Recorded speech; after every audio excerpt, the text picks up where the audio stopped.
All right, it is 6:30 and we're going to start the meeting. We're in City Hall Council Chambers and this is the Committee of the Whole meeting. It is Tuesday, September 26, 2023. Next item on the agenda is the roll call. Everyone is here. Next item is public comment. Any public comment? Public comment? Hearing none, we'll move into minutes of the previous meeting. Consider approving the July 11th meeting minutes. Motion to approve. Second. Have a motion, a second, to approve the July 11th meeting minutes. Any discussion? Hearing none, all those in favor signify by saying aye. Aye. Opposed? Motion carries. Next, we have general agenda items. I don't see Mr. Troutman here, so we'll move on to... Maybe he's here now. Here he is. I know, straight from the audience. Entrance. Just in time, John. That was well done. You can step right up to the podium, Mr. Troutman, and He was out in his car calculating numbers yet. No pressure. Well, with that, I would like to just kind of go through the presentation tonight with the preliminary draft, which is in your packet. I can report that the final draft has been received by Kathy. Thank you. The final draft has been received about 3 o'clock today, so we should get that issued either tomorrow or the next day. So that is in the final process. So with that, this presentation every year is really intended simply to be a high-level overview of the financial statements. We go through a little bit of the numbers. We go through a little bit of the wording in there, a little bit of the changes with the lease standard in here, and then, of course, any questions that you may have or other things you want to talk about related to the audit. So if you're following along, I'll just be calling out page numbers. Independent auditor's report is at page 1. That is the kind of the end result of the audit. That's where we issue our opinion on your financial statements.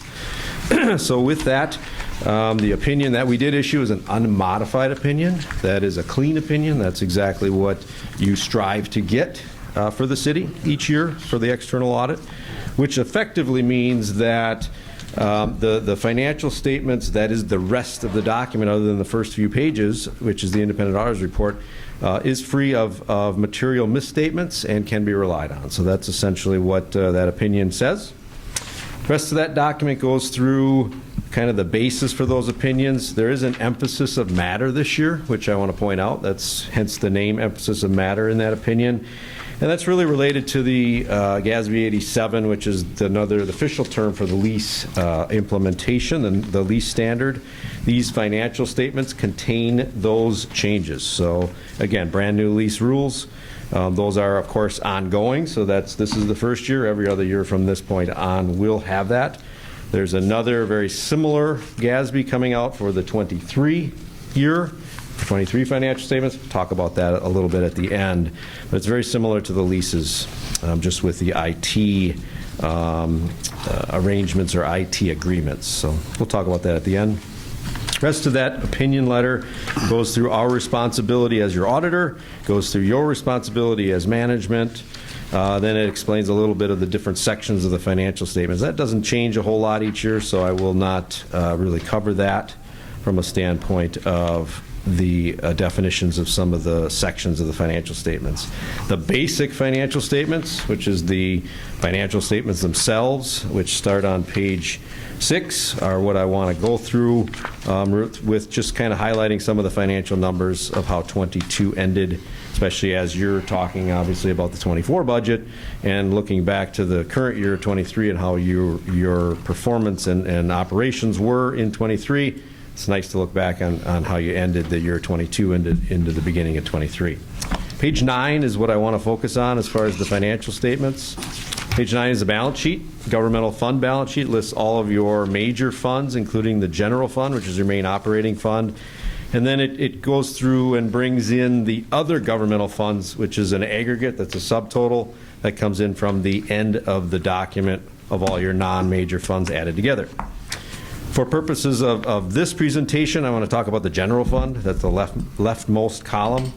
You have your assets, your liabilities, your deferred inflows of resources, and then you're left with fund balance. So fund balance is really the reserve that you ended the year with and carried over into this year. Again, this is as of a point in time, December 31, 2022. So it is a snapshot of time.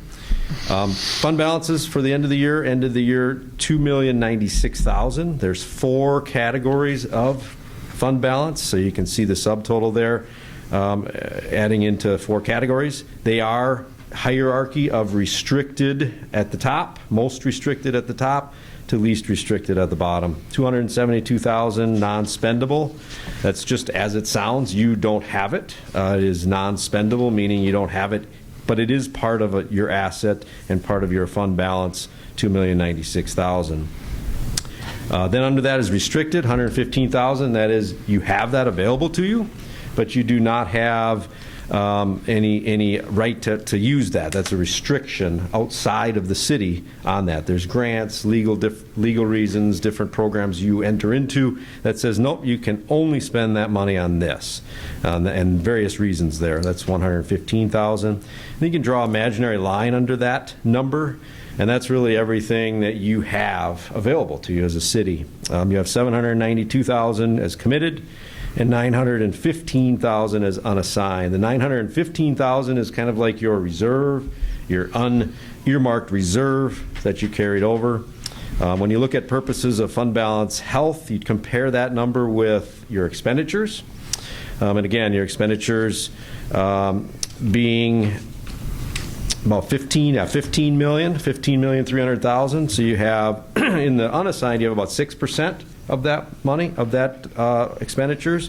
And then totaled the two together, committed and unassigned, you have 11%. Again, that's all available to you, even if you have it earmarked. So again, minimum goal, I guess, is 15 to 25%, 15 to 20%, some numbers used.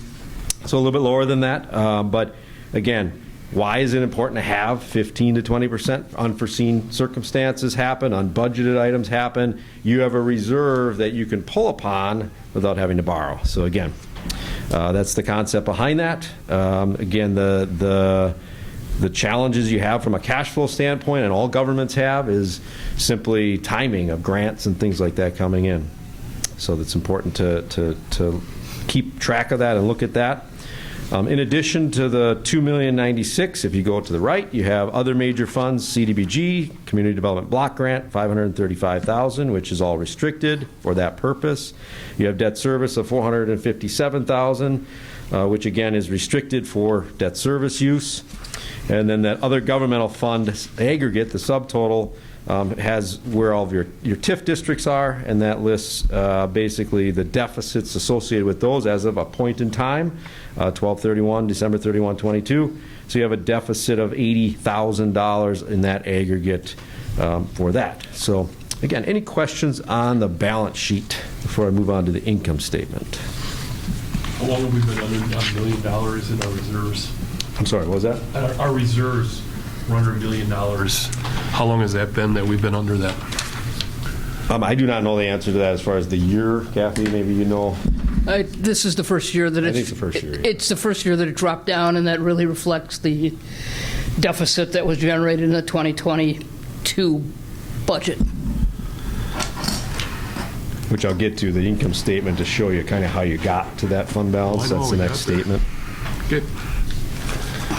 So return page 12, like I said, it kind of segue into this. The page 12 shows your income statement. So this is the entire year, January 1st all the way through December 31st, all of your revenues, all of your expenditures, and then your other financing uses and sources below that line, the operational line.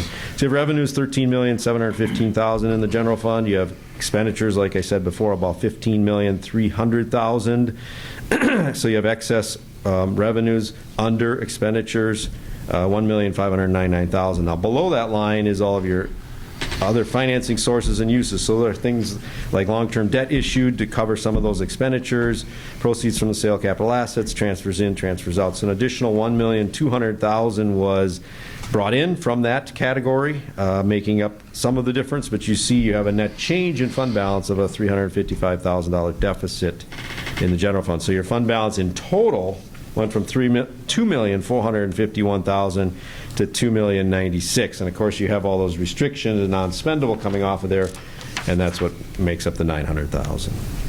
Your non-major funds there, you can see how CDBG, Community Development Block Grant, and Debt Service got to their fund balances, and then the other governmental funds are also there in the aggregate.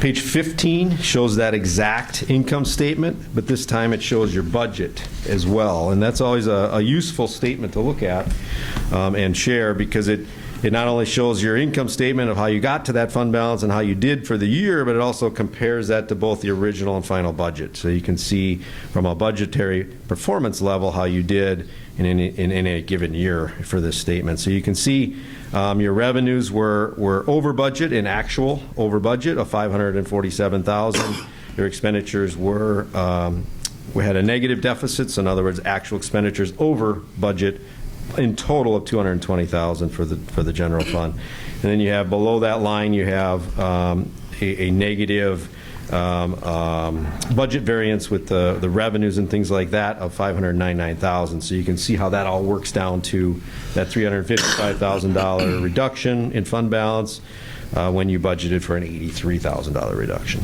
So hopefully all that makes sense. Any questions on that? And feel free to interrupt me if there is a question, but I'll pause occasionally. Okay, page 17 switches gears from the governmental funds. And remember, governmental funds are a tax levy basis system. So you set a budget, expenditure budget, you set your revenue budget, and then whatever is left is a tax levy. That's how the purpose of it. That's the approach of the governmental funds. Proprietary funds, which is on page 17, are business type activities. So they're different. They're a different approach. What proprietary funds operate like are much more like a business, much more like the private sector, where revenues, customer charges, and things like that are designed to fund the activity. So you have water and sewer as your proprietary funds. Again, you can see the balance sheet. I'm going to skip right to page 18 on the bottom line, and you can see the net position there, which is similar to fund balance, a little bit different because, again, business type activities, proprietary funds, bring in all of your assets, all of your plant, all of your capital assets, and also brings in all of your long-term obligations as well. So you have $10,043,000 as net position at the end of 2022 for the water, and $10,851,000 for the sewer. You can see there is 5 categories for net position. The top one being the majority of the net position, and that's your net investment in capital assets. So for both in the water and the sewer, of course, you have a lot of money tied up in the plant, in the utility plant, in each. And you can see that of the $10 million in each, you have $8 million tied up in that, in those assets. So a big part of that is the assets themselves. Then you have restricted for various purposes, debt retirement, plant replacement, and net pension assets also in that number as a restriction. And then you're left with unrestricted. So you have $1,673,000 in water and $784,000 in sewer carried over into 23. Page 19 and 20 and 21 show really how you got there, and they show it in 2 different ways. Page 19 goes through the income statement, a traditional income statement showing all of your operating revenues, operating expenses. So you can see $625,000 operating income in the water and $229,000 operating income in the sewer. Below that line is all of your non-operating, your debt, your activity for gains and losses on assets, your interest charges on that debt, your interest income as well. So you can see an additional $21,000 expense in the water and a positive revenue $65,000. Below that you have capital contributions. So those are any plant or water sewer assets that are essentially provided outside of the city by developers and things like that. and then you have a transfer out for the property tax equivalent. So all said and done, the change in net position was a positive $878,000 in the water and $623,000 in the sewer, getting your net positions there. Page 2021 converts that same kind of activity of how you got there, but it disregards all non-cash activity. And what it really does is it shows all just simply cash inflows and cash outflows.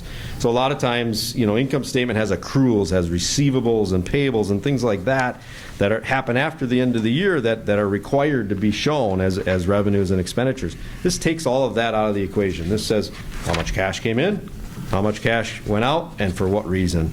So a lot of times when you're looking at your year and determining how you got there, what happened, it's always really good idea to look at this statement as well and compare it and lay it kind of next to the income statement just to show your cash position as well. Yeah, I do want to point out, I guess, the tax incremental financing districts. I think that's the capital contributions, right, John? On page Correct. 19. Yep. Between water and sewer, you had a TID investment in almost $900,000 of utility assets.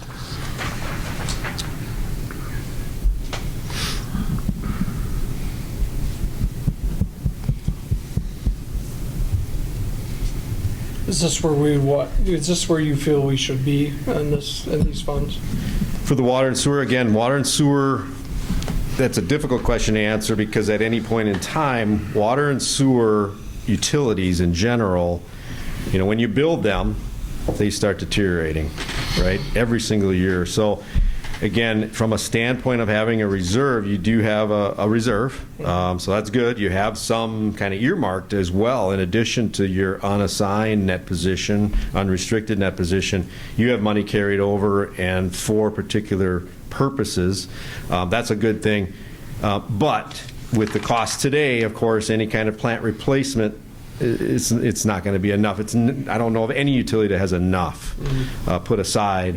But you do have a good net position. You have a lot of that tied up in plant like everywhere else. But again, as you work through that and work up those reserves, the more money you have and the more money you can have in a reserve in utility, the less they'll go to the rates when you do a major project. That's kind of the concept and the strategy behind that.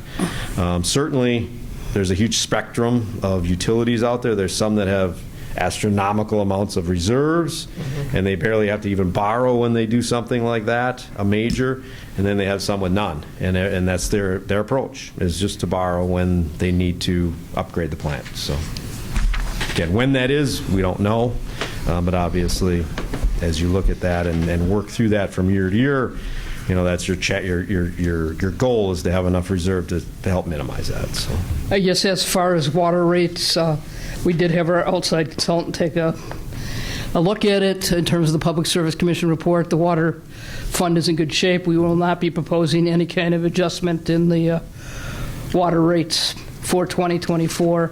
The discussion with Gabe and Rod has been, we will probably come in with at least a proposal for consideration of the next committee of the whole on a sewer rate increase just because of the inflation issues and cost of wages and benefits.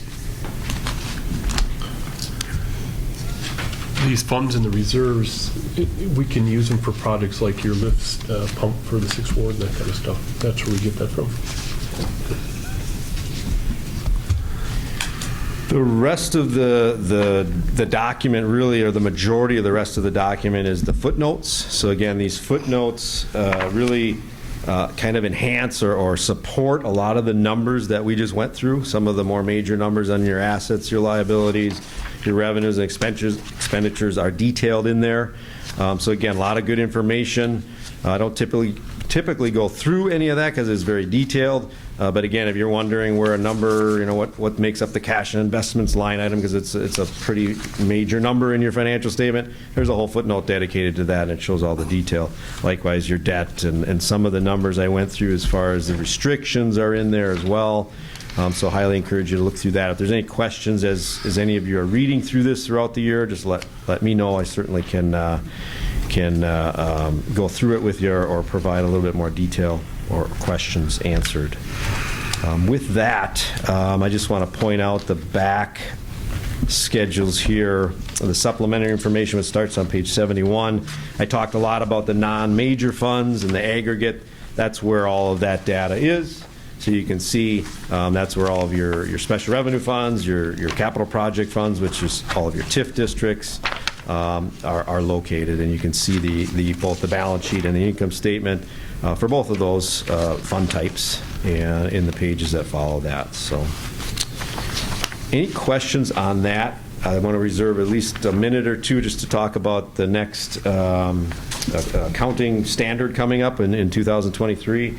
But before I do that and kind of look to the future, any questions on the audit, any questions on the financial statements themselves? How many municipalities do you do this for? As a firm, a lot, thousands. As an office and as a state, let's say. Your office. Hundreds. Are we always the last in line? What's that? Are we always the last to get this report? You are not. Okay. Yeah, I'll address that because I think it's fair to address that a little bit later, obviously, than you would have liked, than I would have liked. The majority of that's related to GASB 87. The lease standard pushed everybody back. And I want to talk about that. It leads directly into GASB 96 because, again, there's work to be done both from the city and there's work to be done after we get that information. And while you didn't have what I would say a significant amount of leases, you had probably above average than what we saw in small to mid-sized cities. And that's not right or wrong. That's just the way it fell.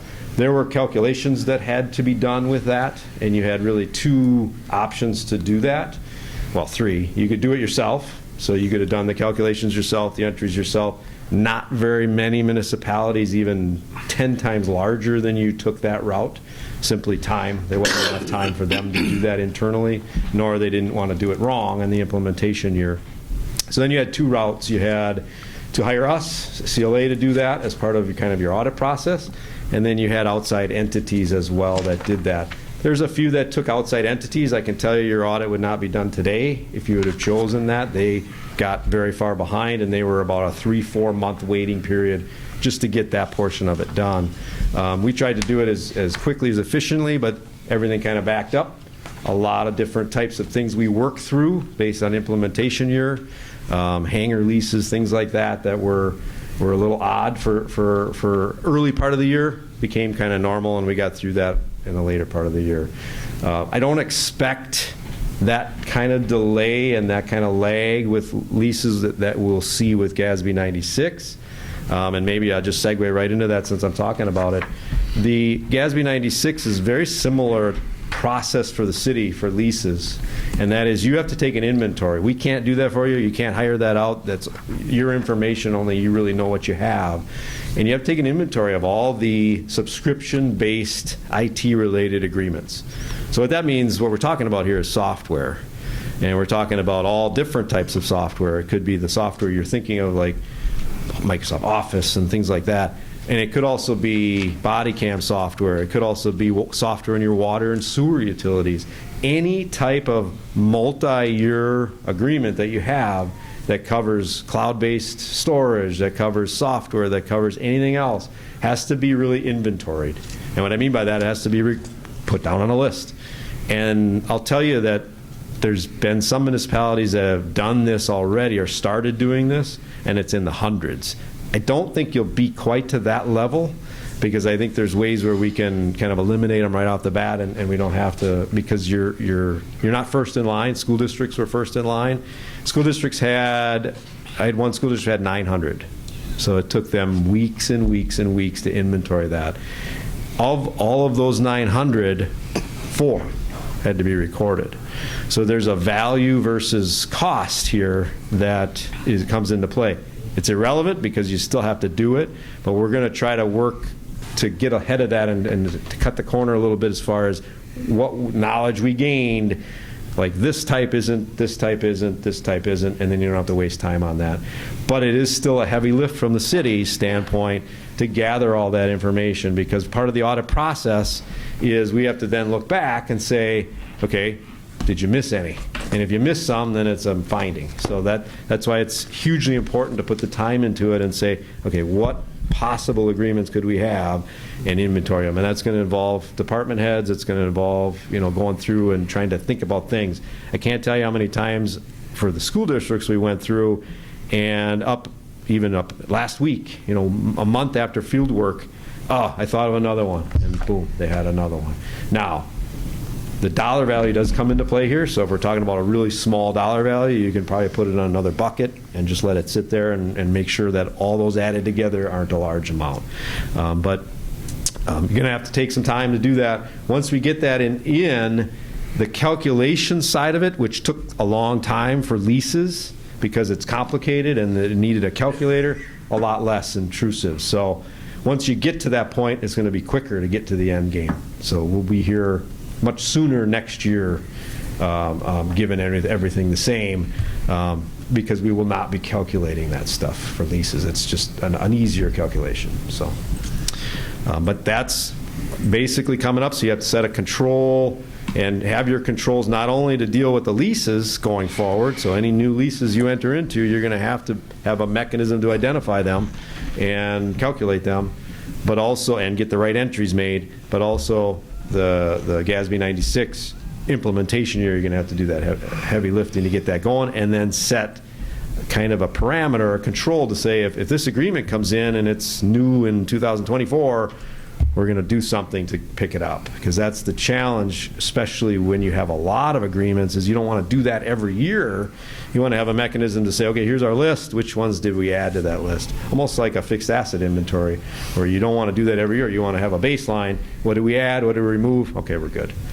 So there's strategy to that, and hopefully we can get ahead of that early on, and we don't have to have any issues delaying things. But good question. So. Do you have any insight as to the logic behind this?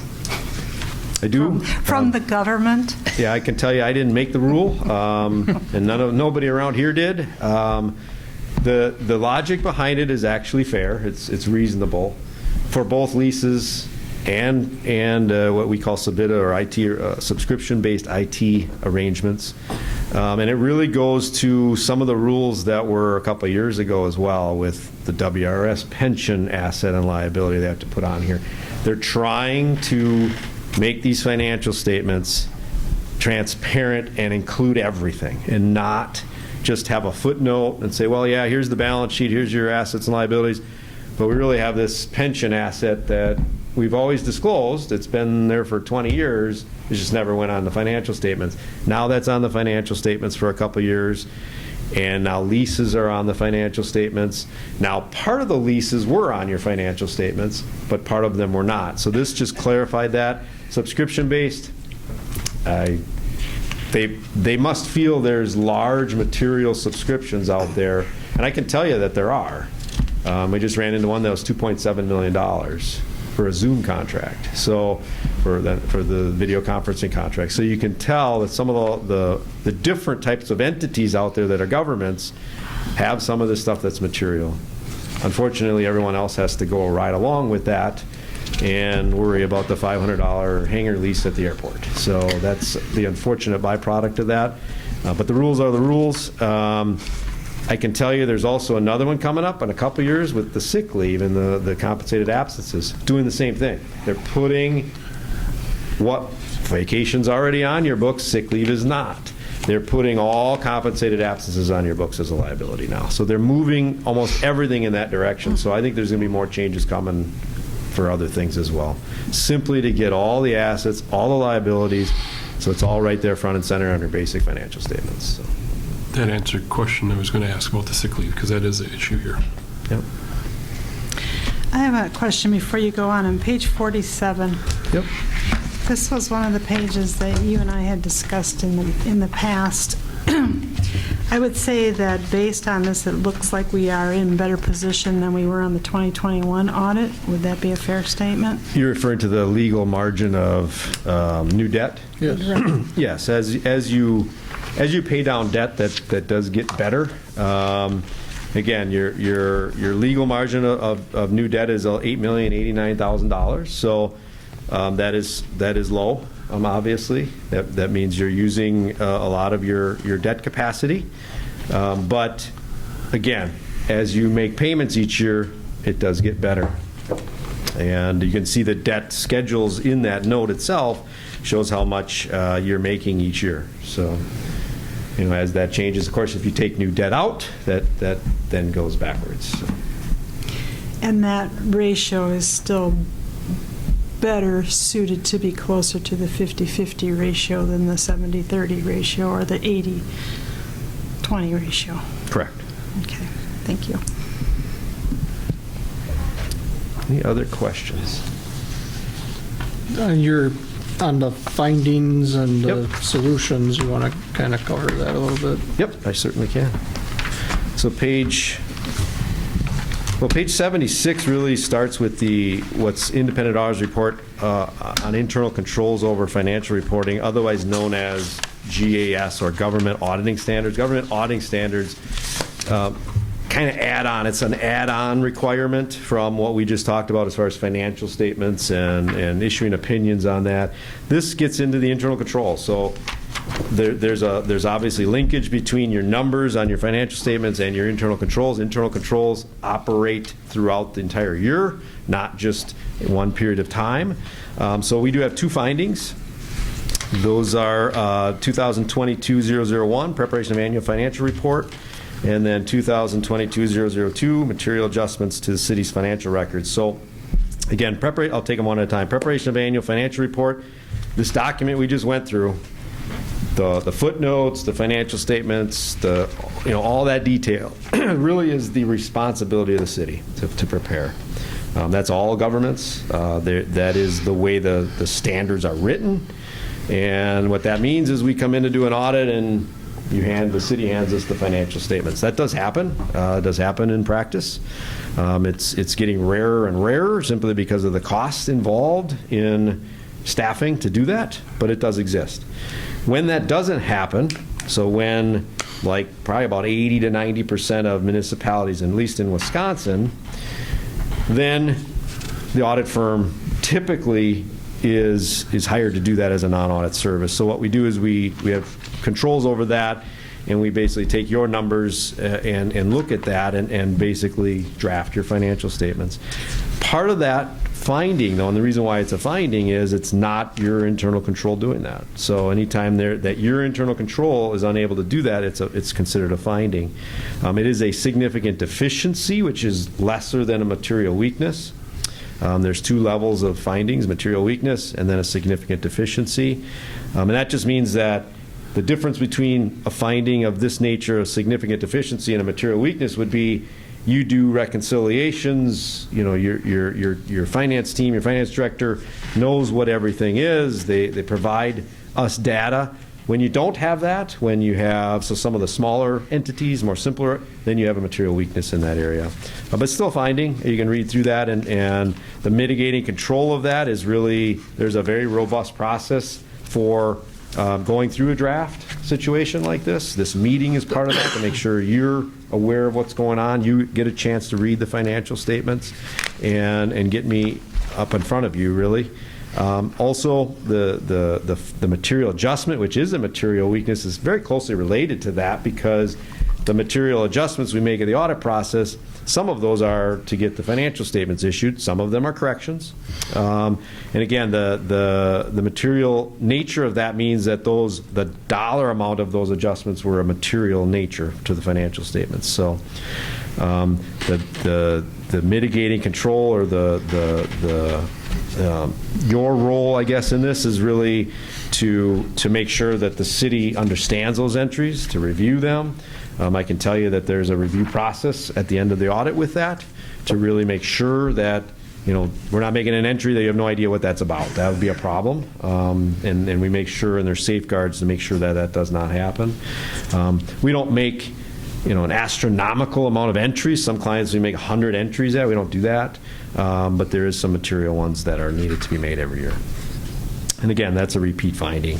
So that's from a number of years. So, any other questions?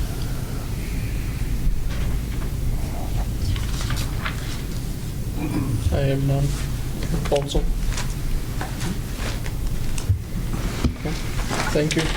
You bet. If there is any questions, I always say this, if there's any questions, even with the final document, by the way, exact numbers we just went through, we didn't make any changes to the financial numbers. There's just some typos and things like that that maybe you've seen in there, which is typical on a preliminary draft. But no change to any of those numbers. But if you're reading this thing and you get the bound copies and you're reading it, or you're wondering what this GASB 96 is all about or what we have to do, certainly reach out. Or if you're just wondering about how we should do things different, I know some of you reached out in the past, certainly reach out again.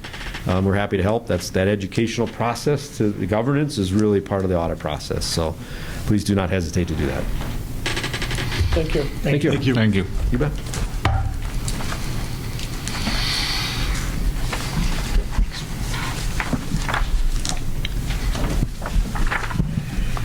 Next, we'll move on to TID report and borrowing update from Brian Riley from Ellers. Brian, you want to come up to the podium, please?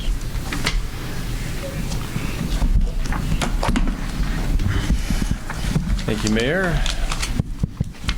We're live. Good evening to you all. It's timely to receive the draft audit. It did allow us to run some updates through the TID forecast and really help form the basis for what I'll call a preliminary finance plan related to your capital projects, as well as addressing some of the issues around some interim financing with balloon structures, one of which was taken on last year, 2022, and has a maturity in 2024. And so it really helped round out the profile and give a better level of visibility into where the various tax increment districts stand. So there are really two handouts. When we put the tax increment forecasts into a slide deck, they get very condensed, and I also recognize that ends up being very small numbers. So what I want to do is kind of talk over the forecasts. Those provide the numbers portions, and then the slide deck is really more of a summary in terms of addressing some of the individual issues with a number of the districts and talking through various aspects of some forward-looking action items, which we could talk about here at the end. And just as was described in the last conversation, if you have questions, I'm happy to address them as they come along. So I guess a number of things here. We'll kind of talk through what you have on your plate for capital projects that were approved for fiscal 23. I also understand you'll be talking about the capital plan for fiscal 24.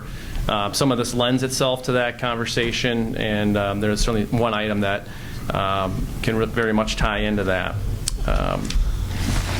Let me just start by giving a high-level overview.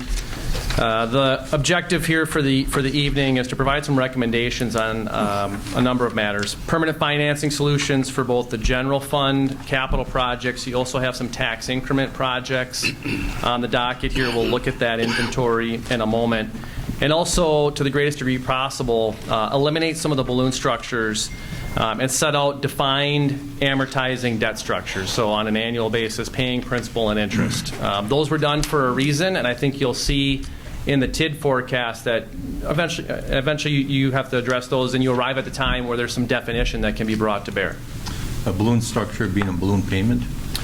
Right. So some of the debt that's outstanding, there's two issues outstanding. There's a 2022 note anticipation note. It was issued as interest only with a balloon due in 2024. There is also a temporary, what I'll call tax increment revenue bond that was issued as temporary financing for some TIF projects.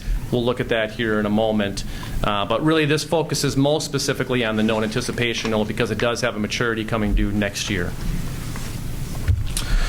All right, and so TIDs 3 and 4, they are eligible donors to a number of districts, and at this point I think it's clear that we need to focus those resources on two specific districts, which I'll allude to here in a moment. That will lend the benefit of reducing some of the borrowing that's required, as well as paying down some of the general fund advances over the next few years. So you just got briefed on what those numbers look like themselves in the aggregate, right at the financial statement level.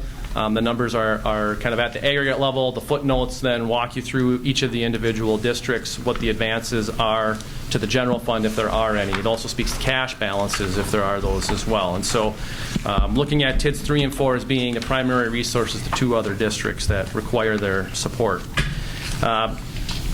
What this will also lend itself to as a conversation is some decision-making here in this fiscal period, but also then looking into early 2024 to execute on a series of transactions that will provide some capital financing and also take out parts of the balloon that I just discussed.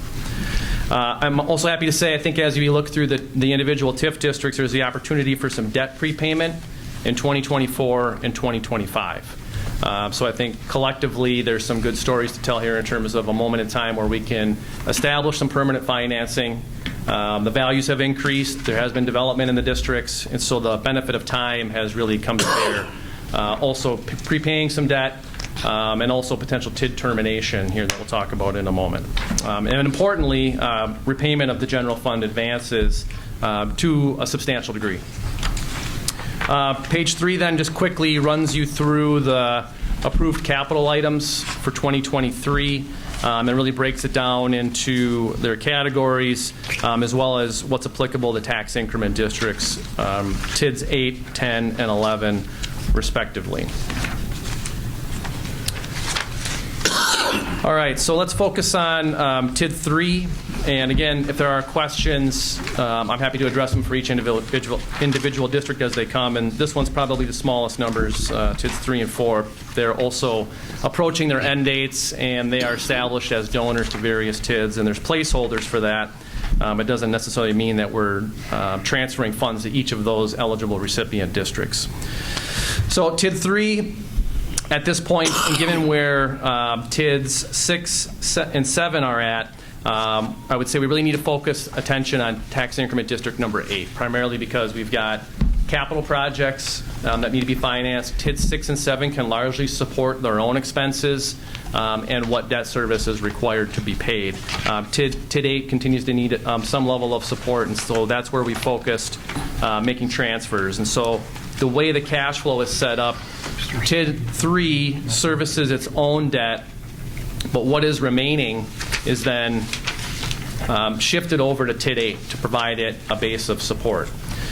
And so that's a prioritization that would be put into play. You can see that baked into the forecast, we've got a prepayment of TID 3's allocable portion of the 2016 bonds to the tune of $100,000. Those bonds become prepayable on October 1 of 24. And so there will be enough cash accumulated to retire the 2 final maturities that TID 3 is responsible for. As far as the life of this district, we would look to terminate the district after April 15th of 2025. That's kind of a magic date on the calendar. On or before that date, the city must submit its request for certification of each of the respective TIF districts. And so we do want to collect tax increment revenue for this district in 2026. That's the last year of collection, but that district can be terminated on or after April 15th of 2025. And what that means is the value that's captured, the value increment, which right now is about $52 million, gets returned to the general tax rolls for levy 2026 and collect in 2027. So as of right now, that's a little less than, I'd say probably about 8% of your total equalized value. So that will be a meaningful event when that occurs, and we're very close to that. Questions? I see a date of September 13th, 2025. That's minor, but does it matter? You had gave us April 15th. Yeah, I'm sorry. This district was extended for 3 years, so that should be updated. But the final year of revenue collection is 2026. 2026. Yeah, the way the law works is if you terminate a district after April 15th, you will always collect 1 more year of revenue. Okay, and so even though the termination year is 1 year prior, I see the footnote. Yeah, you're going to collect it and next year. Small, very small. Yes, it is very small. Sorry, I couldn't put it on legal paper. All right, TID 4. It gets better after TID 4 as far as being able to get it all on one page. Brian, could you touch on TID 8? We do have quite a bit of development in there. some of the projections. Do you see those increasing with the increased housing that's going up down there? Yeah, if we can hang in there till we get to TID 8, Yep, and then I was just- yeah, absolutely, that will come up in the discussion. I generally don't include projected increases in value, but I can certainly always do that as well.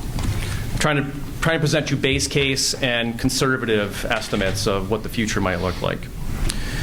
TID 4, again, this is a district that is an eligible donor to a handful of districts, actually TID 6, 7, 8, 9, and 10 it can share with.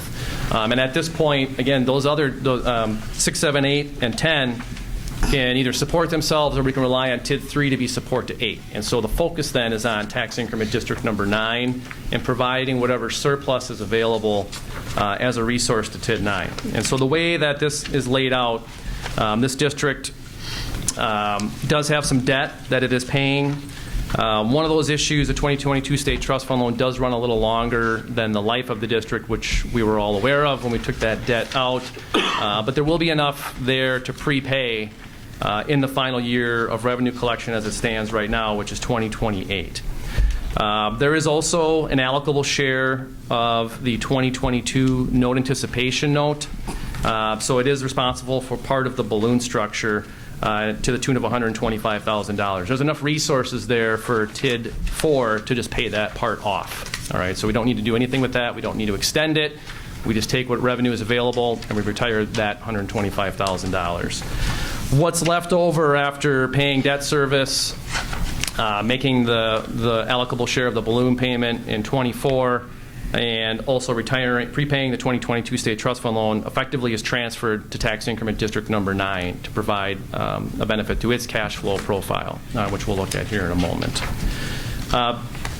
This district is eligible for a 3-year extension, and I only bring that up because it does produce a fair amount of revenue. So we're looking at presently at about $230,000 of revenue, which that additional 3 years at close to $750,000 could be brought to bear for the benefit of the recipient districts, and I would most specifically point to TID 9, which we'll see will need additional support beyond 2029 in this case.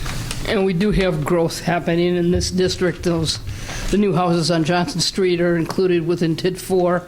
And then we're now marketing the 2-acre site in front of the former big box at Pine Ridge Plaza.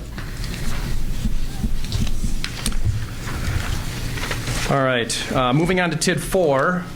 I won't spend too much time, TID 5. I won't spend too much time on TID 5. TID 5 has been, as far as value, on the low end of the spectrum in terms of all the tax increment districts other than TID 9.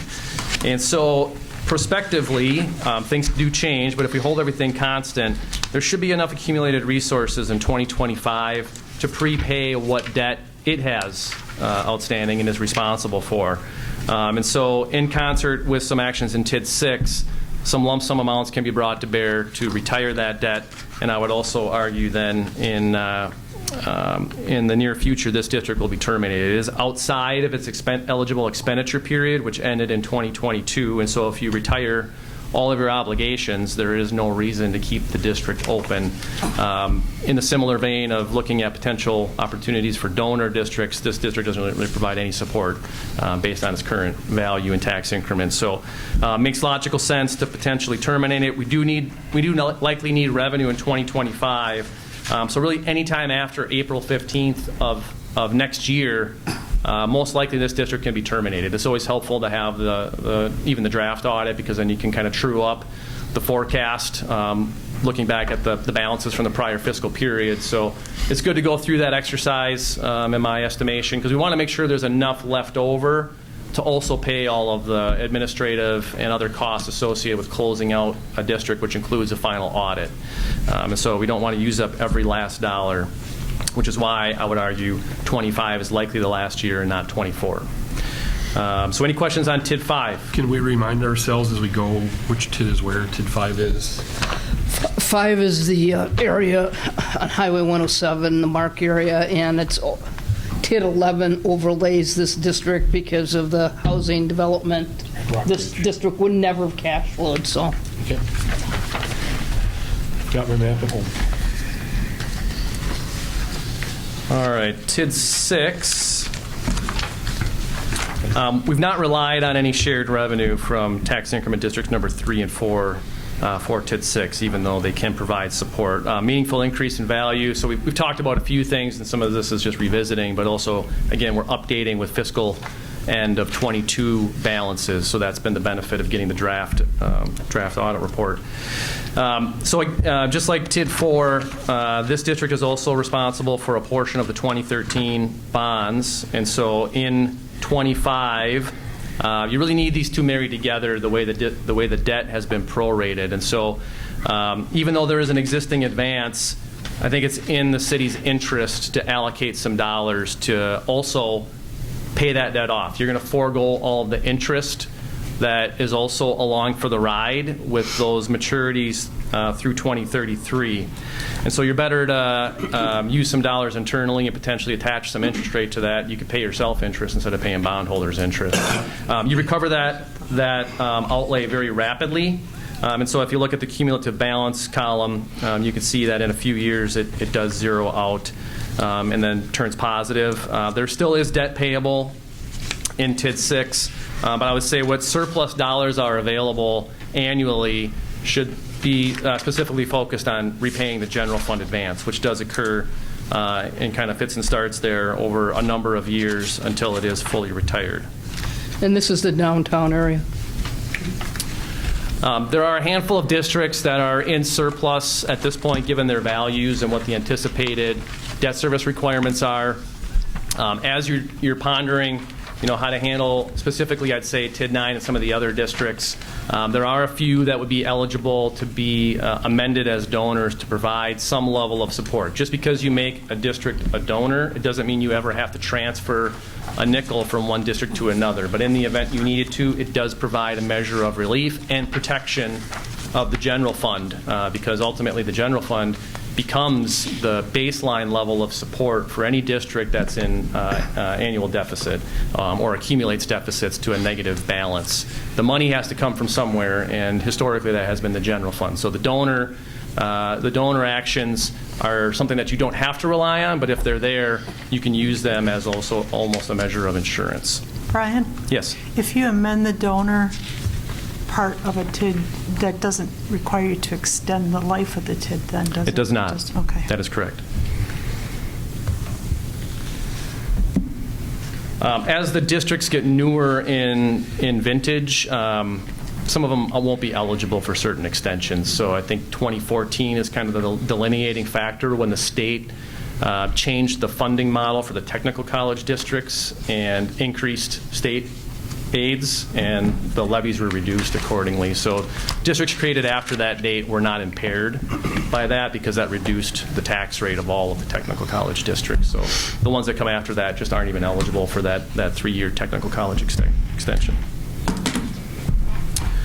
Okay, TID 7, again, has increased in value meaningfully. There is some debt outstanding, and so what I did with a handful of these was take the balloon structure that comes due in 24 and identify what does it look like if we take that and structure it over a defined period and amortize the debt.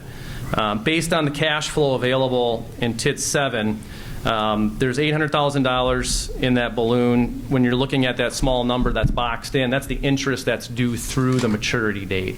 We're not going to wait until the maturity date. Again, we're trying to be conservative here in the total outlook and the profile. So if it got all the way to maturity, it'd be $846,169 that's due on November 1 of 24. The notion would be that as we get into 24, we take action and we refinance those balloon structures into amortizing mode. And so the cash flow in this district is sufficient to likely have a 10-year structure. And the notion would be that we would step away from general obligation debt and use what you've done in the past and attempt to go forward with a tax increment revenue bond. That is a pledge of the tax increment revenue and not a pledge of your general taxing authority, which constitutes general obligation debt and does count towards your borrowing capacity limitation. Is this Fox Point? No, this is the area between North Center Avenue and North Mill Street. Okay, thank you. So beyond that, the way this district is stacking up, there is a small advance in relationship to the cash on hand.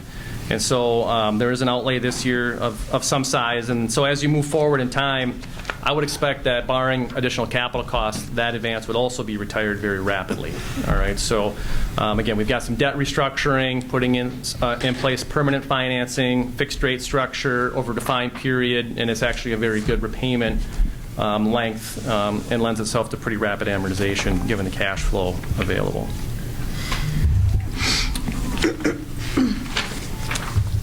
TID 8, Kathy, did you want to describe? TID 8 is the west side. All right, so same concept. TID 8 is responsible for $875,000 of the balloon that's due in '24. There has been a substantial increase in value, more than double from the prior period, so we're throwing off fairly strong revenue. There is already debt that's been issued. It can all be serviced. And so if we take that $875,000 plus we add on the capital projects that were approved for 2023 and then build that into also a tax increment revenue obligation, what does that look like? To understand that we're using some of the resources available from TID 3 to buy down that need. And so over the next 2 years, we can rely on roughly $400,000 total, so 23 and 24, to reduce the borrowing requirement for this district. And so taking the net amount, which is a little over $1 million, and then structuring that over the rest of the life of the district, we're largely able to cash flow everything. I recognize there's some tighter years there, but if you go to the end result, there's certainly a strong surplus in terms of the cumulative balance at just under $1 million. So in all cases, we're holding the current value constant and the current tax rate constant. The tax rate's going to change every year. The value is going to change every year to some degree. So we're trying, again, be conservative in the approach. But I first and foremost look at what's the available revenue, and I look at it after the period of time where TID 3 can transfer the funds. What's a stabilized revenue stream of $279,000 versus the $100,000 in debt service payable on the new debt? And that's how a lender would look at it, and it's almost 3 times. And then the rest of it is available to pay the general obligation debt service. Similarly, the surpluses, which includes the transfers from TID number 3, are available to retire the general fund advance as well, which in this case was just under $600,000. And so you can see that if we bring everything to bear from TID 3, it actually takes just a few years to get to that point. All right, so that's a strong benefit of having the donor relationship between 3 and 8, and why it makes sense to focus the attention of 3 as a resource specifically on this one district being TID 8. And obviously, this is a district with Webster Street development, so you're going to, over the next couple of years, have very substantial increases in the TID value increment. Brian? Yes. We referred to several times about repaying the general fund advances. Assuming in our present structure, we have no intention of putting further pressure on the general fund, that we're planning to retire it, as far as your statements reflect right now? Nothing that I've prepared here assumes that you advance additional funds beyond potentially, I think I talked about some debt retirement, that at that time it may require the general fund kicking in some money, but it comes back very quickly. And so you're eliminating the interest cost. Thank you. And it's, it's not very large dollars, and it's kind of a moment in time sort of thing. It's not a long-term structural imbalance. Thank you. TID 9 recorded its first value increment since it was opened in 2013. It is producing revenue, but again, as I mentioned before, TID 4 is viewed as the primary resource of shared increment from one district to another. There is some debt payable. With the transfers from TID 4, we're able to do a number of things. We're able to service that debt and meet all the cash flow requirements of this district. We're also able to pay down, not fully, but do pay down the advance from the general fund. And so annually, when there are surplus balances, that's where that money should be directed. But you can see there, once the support from TID 4 runs out, which is in 2028, so 29 and beyond, we're still producing some nominal cash flow deficits. So obviously things can change between now and then. TID 9 could get some additional value. I'm sorry, I also overlooked. You want to probably describe what it is? This is basically all the areas all in one district, which would be the Wisconsin Riverfront and South Center Avenue. So this is the former Semco property and Anson Gilkey, and then basically everything south of the hospital. And we did have large expenditures in repairing Center Avenue, what, in 2017? I think that was one of the larger expenditures for this TID. Yeah, and I guess long-term, what we've talked about is having several of the other more financially viable districts transferring money into this district, which would include possibly, well, 7, 10, possibly 8 in the future. And this area, we do have some potential development down the line, potentially on Anson Gilkey property. Anson Gilkey property.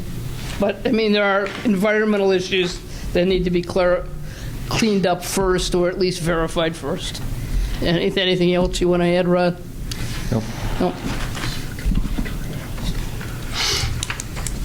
Any government assistance on those cleanups or potential cleanups? At your last meeting, you approved the grant application. So we're applying for a grant? Correct. Yeah. Thank you.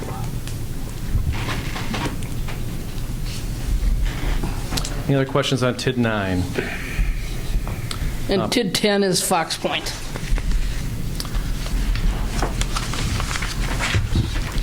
All right, so TID 10 also is part of the capital projects list. There's $740,000 in infrastructure improvements. This is also where I spoke earlier about the other debt issue that does have a balloon structure that was issued in 2021. That's a 5-year interest only with a balloon in the final year that comes due in 2026. In this case, we can't handle all of that all at once and do need to let some time unfold, but we can manage a number of things, one of which is the current capital needs. The 2026 balloon will come due and will need to be addressed at some point in the near future. The concept with this district is that when we took out the state trust fund loan in 2022, the rates on those loans were staggered by term, and the 20-year rate was a little bit onerous, and it also didn't align very well with the other tax increment district that shares a portion of the debt service, and so we did the 10-year fixed rate structure. Those were long-lived assets, infrastructure assets that were installed, and so with the $740,000, we would propose that we approach the folks at the State Trust Fund Loan Program and say, what we'd like to do is refinance that loan, add some new money, the tune of $740,000, and take it to the maximum term, which is normally 20 years, but we have to go from 20 years of 2022. And so it really becomes more like a 18, 19-year loan in that case. And so this basically restructures that, and it sets out a long-term equal annual payment structure. What they won't let us do is what I'll call a wraparound solution, where we take the new money and we really minimize the upfront debt service so that when you add it to, say, the 22 loan and the new loan together, they're equal. They won't let us structure it to that degree. At least I'm confident that if we were to ask, they would say no. This achieves that outcome by basically putting them both together and stretching the repayment out in a way that also matches with the useful life of the assets that were originally financed in 2022 and what you're financing now in 2023. This district does have reasonable cash flow, but the concept of the tax increment revenue obligation is somewhat complicated because what we want to do in the future is establish something similar in that regard, especially with the 2021 obligation. And so if we could take that, what we'll have to do is identify what is the revenue available and say what can it support in debt service.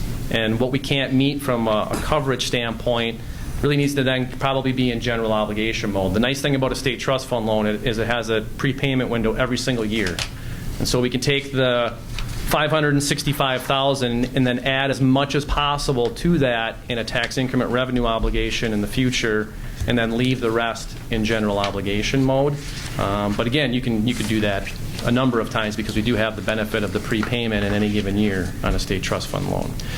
It's a little bit onerous to do small tax increment revenue obligations. The costs are higher in terms of the upfront on those, the legal, et cetera. So trying to be selective in how we use that as well. And so I think as we talk through things here, it'll become a little bit more obvious as well as to why doing things in pieces over time makes a little more logical sense. I'll allude to that here in just a bit. My concern with kind of doing that is the interest rates now are much higher than they were. Surprisingly, it's only half a point higher. The loan that's outstanding is at 5.25%. The current rate on 20-year money with the state trust is 5.75. So yes, it is higher, but It's not not that significant, to be honest. Okay. You hear everything else is going. So. Yeah, I'll pick it up at the end here. I don't want to get too far ahead of myself. So. TID 11, Kathy, you want to? TID 11 is the area of 107, including the Rockridge Apartments, West St. Paul, and Superior Street, the housing, all that new development that has occurred in that district. TID 11 happens to be in very good shape. I think you'll see here that it's got a strong revenue profile. In fact, there is also an allocable share of the 2022 note anticipation note. So capital costs for 23 are $285,000. There's $200,000 from that 2022 note allocable to TID 11. There's not enough resources right now to just pay for either with cash, but there is strong revenue. And so what will be proposed is that, we'll talk about it in more detail at the end, but essentially do general obligation debt for that, but have a very rapid amortization because the cash flow can support it. In this case, we're looking at 4 years. The other benefit of the 4-year structure is that it doesn't get overly aggressive, and it allows you to, at the same time, retire at least partially every year the general fund advance, obviously barring any other capital costs that you might need to take on or other cash flow requirements. And so that gets repaid relatively quickly, both the debt, and you can also pay down the general fund advance in a relatively short period of time given the current resources. I think Kathy also talked about the potential for amending for donors, and again, this one, any district is really eligible as a donor as long as it can satisfy its own costs. So this one does have strong cash flow and will potentially lend itself to that. Questions, comments?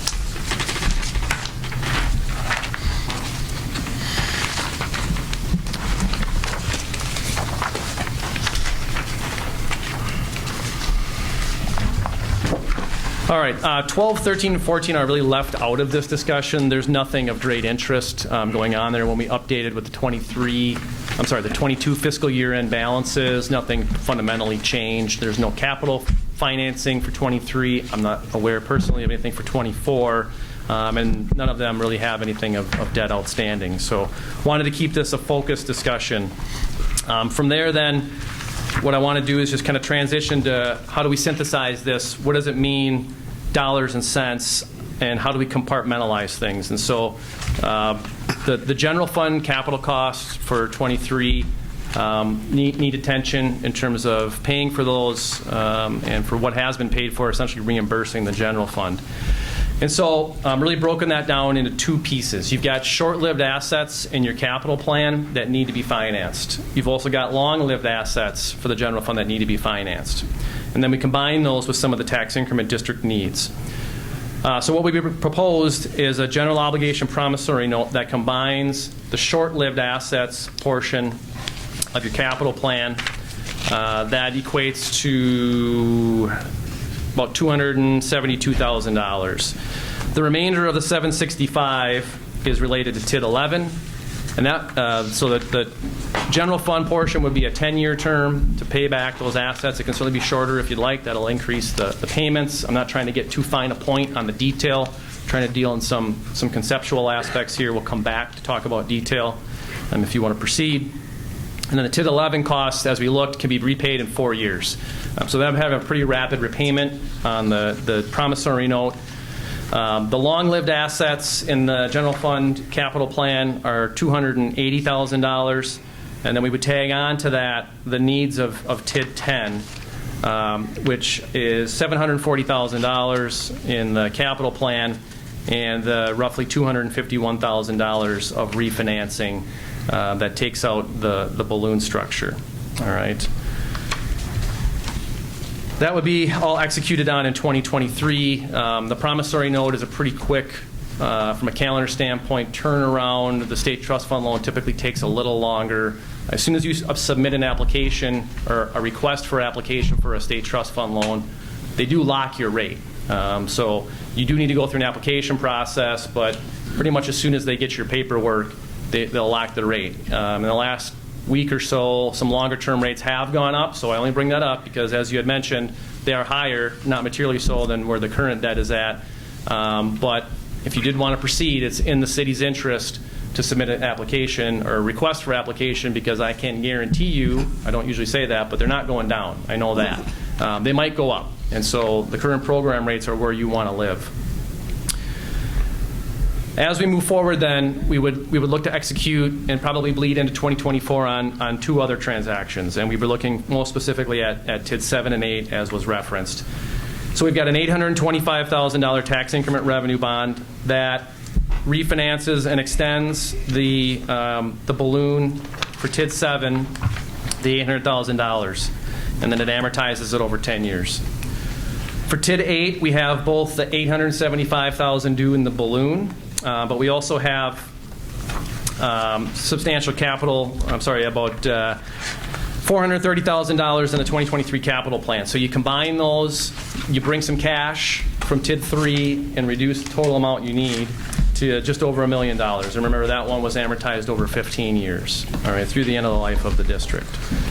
So that would be the recommendation on how do you fund what you have in place, how do we eliminate the vast majority of the balloons, but I also want to address the fact that there's still one piece outstanding, which we'll get to at the end, and I also want to talk through the borrowing capacity. All right, so I'll just pause for a second and see if there are any questions.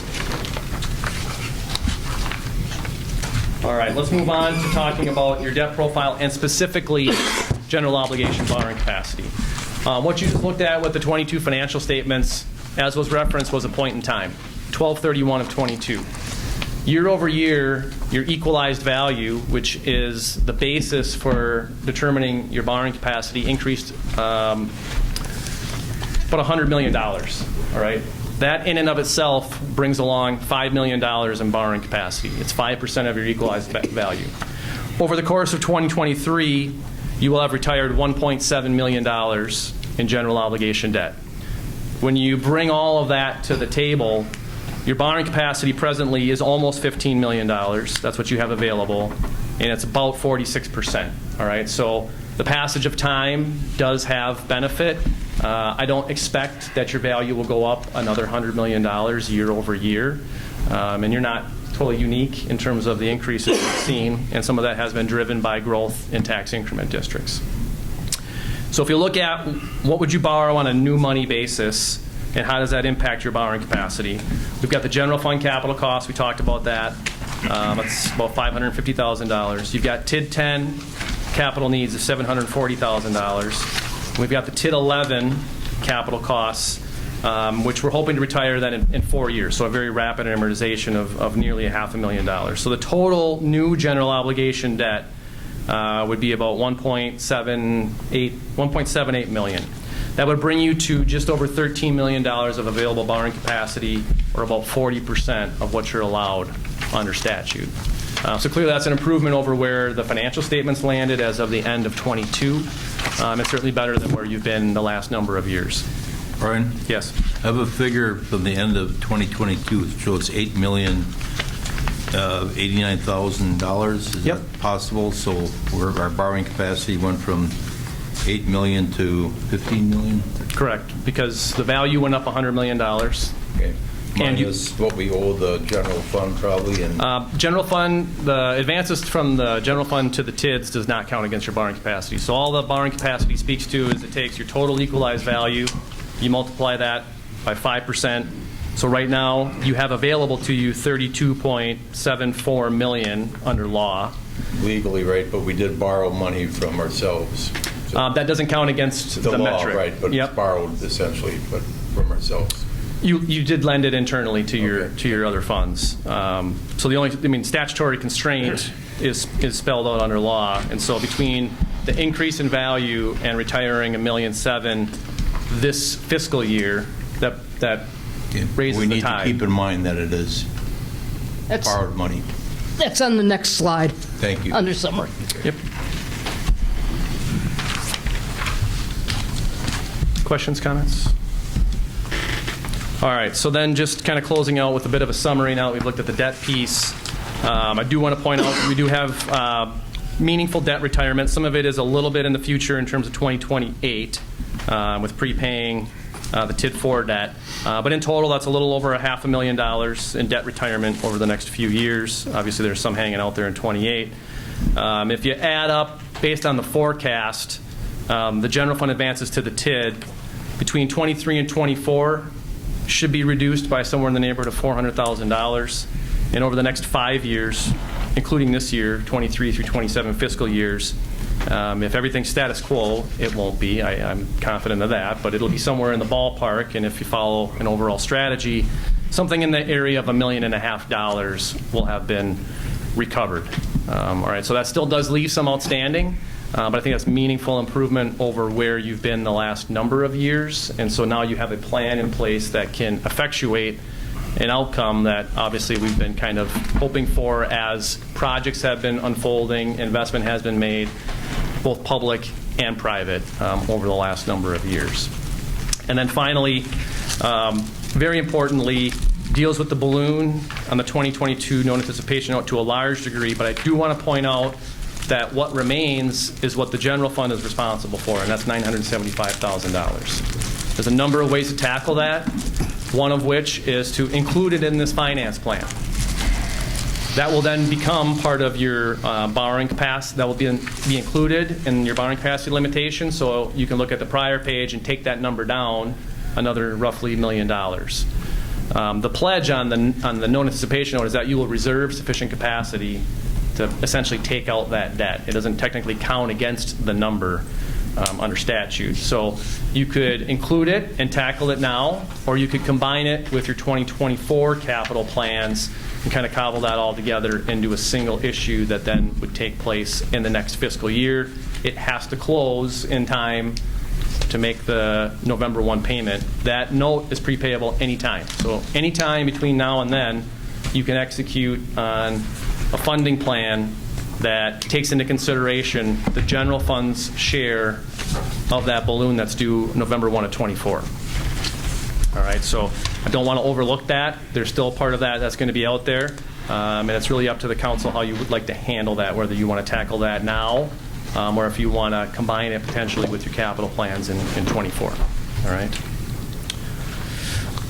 All right, I appreciate everyone sitting through with that. I know that's a lot, but it's really a culmination of, I would say, the last few years of planning and execution on the debt side and doing some things that do present some measure of risk, but also we needed the cash flow to be there to begin to actually pay down the debt. Otherwise, we're compounding on the situation that exists with the general fund advances. If you put things into amortizing mode without available revenue to service the debt, it has to get paid from somewhere, and that ends up being the general fund, most specifically.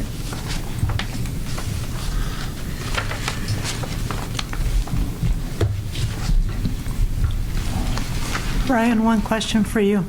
If we close out a couple of these TIDs, as you kind of projected, is there any advantage or disadvantage to considering creating a new one at any point in time? The threshold is really tax increment district number 3, given its size and proportion to your total equalized tax base. And so until that district closes, that's really not a consideration. But the moment the council terminates that district, its increment value goes to 0 for purposes of the calculation with respect to the limitation on new districts. So whether or not that's warranted, I'm not sure I can speak to that. It's you're all boots on the ground here, so if there are areas within the city that that makes sense, then certainly that can provide some benefit. No matter what, you need revenue to support the expenses, and so I'm always paying mind to that. The feasibility of it is really a function of, you got to look at it at a point in time and what you're presented with. Okay, thank you. When do you need to know on borrowing the?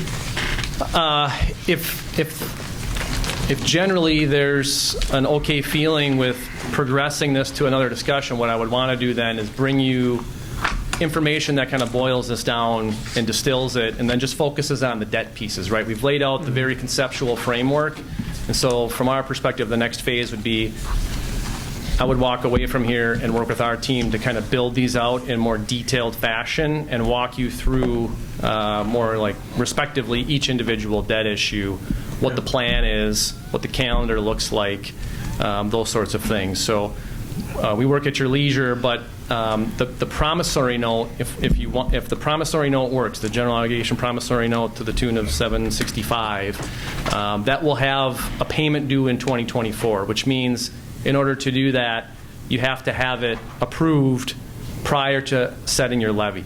Okay. And so the resolution to essentially award that transaction to the purchaser, create a purchase and sale agreement, a contract between both parties, it comes with a binding, irrevocable levy. Mm-hmm. But the payment next year has to be then part of your levy when you set it. Okay. So that would be your constraint calendar-wise. The state trust fund loan can kind of follow its own path. You can't, if we can include the refinancing of the 2022 loan, that can't be paid off until Jan 1 of next year, but we're very close to that. So it would already lend itself to that calendar, but I do think it's in your interest to start the paperwork process flowing, because you'll check the box on you're in the queue and we've fixed the rate for you so that if it does change between then and closing, it doesn't impact you at all.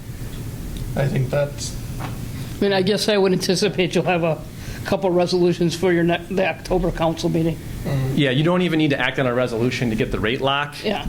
I mean, there's really no, other than annoying people, there's no risk to submitting the request for application. You can always walk away from it. The one outlying question is you do have still the general funds portion of the note anticipation note that is due November 1 of next year. So if you wanted to include it, you'd want to make sure it's sized high enough to afford you that latitude. If you want to combine it with your 24 capital projects, you could certainly wait. And there's always a different approach that can be taken too. I don't know where the rates will be, whether it's tomorrow or 6 months from now. So that part does remain unsettled, and I'm happy to have any additional discussion on that. But essentially, we want to kind of power bake these, right, and get them in front of you so then we can proceed. And some of them would be most, they would probably lend themselves more to bank financing, being the tax increment revenue obligations. And so there's also kind of a process and a dance that goes on there too, so people can look at it, assess it, do their own underwriting, that kind of thing. We can have a conversation. Okay. Anything further from the committee? So we could do the application for the state fund for to include the general fund portion, and then decide not to do that later on? You could. Once the loan closes, they send you a certificate, you ask for a disbursement, you get up to 4 months to fully advance the authorized amount. And if that expires and you don't, then basically you have to start over with a new loan if you want additional funding. So yes, you can do that. Okay. And that way it locks in the rate now. That is correct. So you could potentially abandon a part of the loan. I'm not necessarily suggesting you do that, because there are people on the other end of that. They reserve funds. Right. They do things with them. So Right. they don't necessarily like it when you ask for potentially $1 million and then you don't take it. All right. But I think that's something we've got to consider, because the interest rate now is going to be better than. I will say, from a flexibility standpoint, as Ed mentioned, state trust fund loans in any given year, you can either prepay or refinance out of them. So even though it provides you a long-term fixed rate solution, it is not chiseled into granite. You can always prepay or refinance all or some. You just have to give them 30 days notice, and as long as you do it from January 1 to the end of September, you have total flexibility. All right. Anything further from the committee? Thank you. Okay. Thank you all. Thank you, Brad. Okay, Thank you, Mayor. thank you, Brian. Thank you.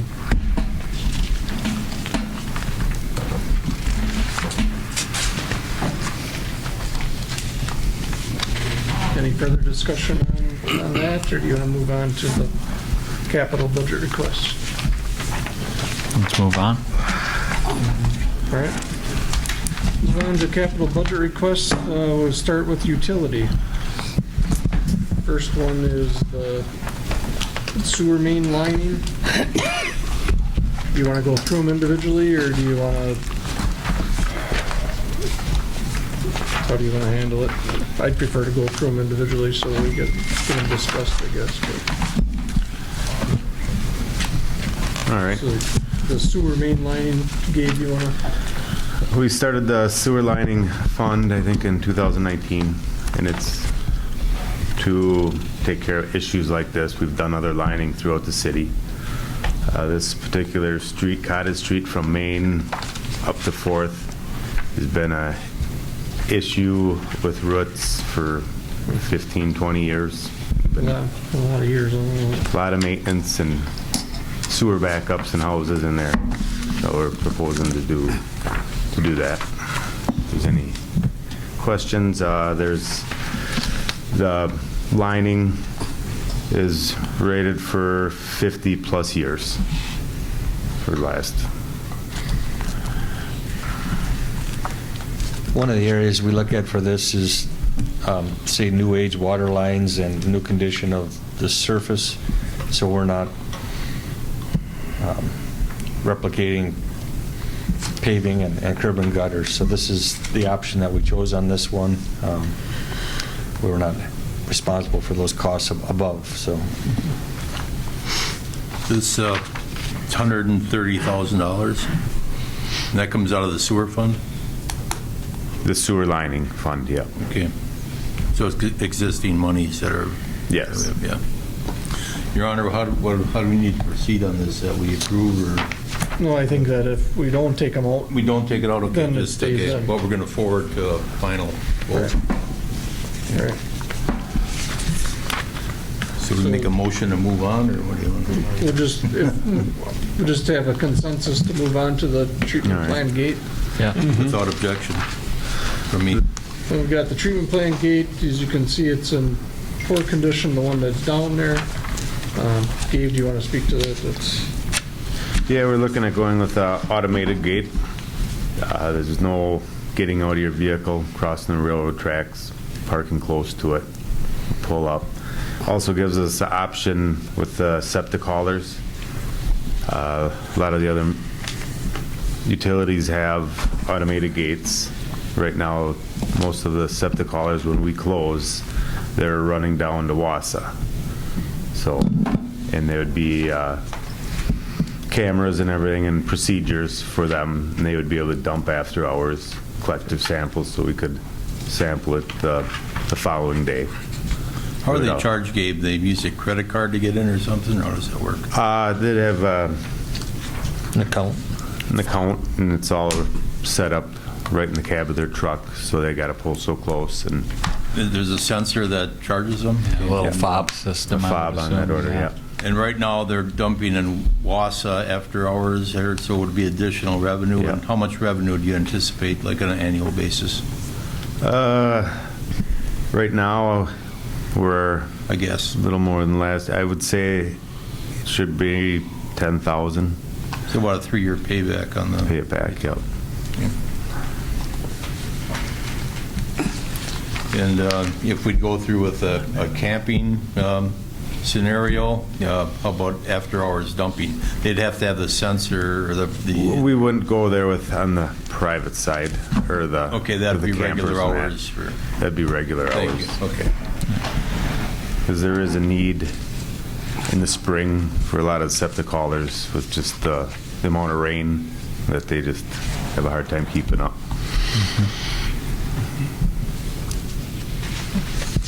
discussion on the gate, or? Hearing none, we'll move on to the Sixth Ward lift station. Sixth Ward lift station, we've had additional overtime pulling the pumps. The pumps are, and the piping in there is from 1979. It's an older style. There's a lot newer styles of trash pumps and everything because it's heavy on rags on that side of town. It's pretty much, it's the amount of flow there. It's time to upgrade that lift station. They did the river crossing years back, you know, when they had problems with that, and it's time for this one, and that would be coming out of the equipment replacement fund, the wastewater. Hearing no objection to that, we'll move on to the sewer jet back truck. That's for 2025, but you want to get it Correct. ordered now so that They're a year and a half out. Right. We're hoping to be able to get an order in now, and then that would go under the 2025. That also is in the equipment replacement fund, so we have the funds there. Would the existing truck have a value when it's retired? 150, it's a... Right. Yeah, 150, if not more. Okay.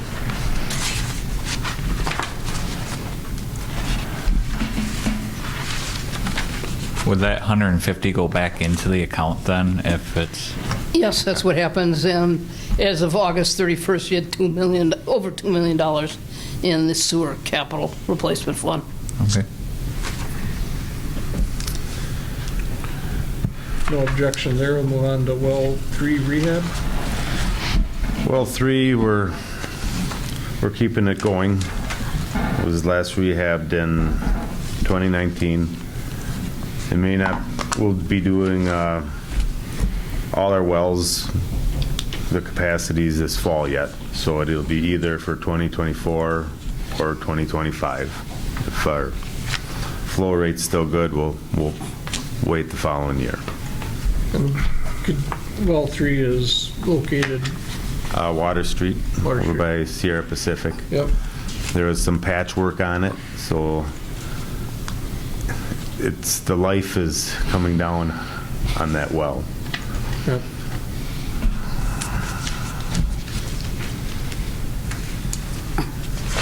Moving on to the 1-ton truck. Our 1-ton truck is mostly for our construction projects. It's used both on the water and wastewater side.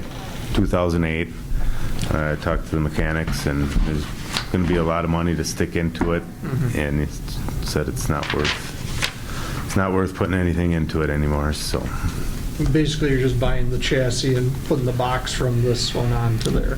correct. Yep, the box is still in good shape, and that should have another 4 or 5 years with it. And you actually went longer than 10 years on that. Yeah. So, I mean, it's served its life, I guess. And that's all I have. Any comments on the utility, or is everybody fine with that one? Hearing no objections, we'll move on to infrastructure investments.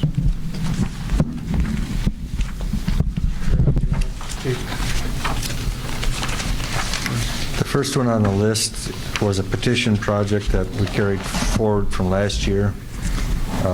We have done quite a bit of patching on those roads this year, and we're just carrying this over because it was petitioned, but at this time we feel that this one could be eliminated from 2024 budget.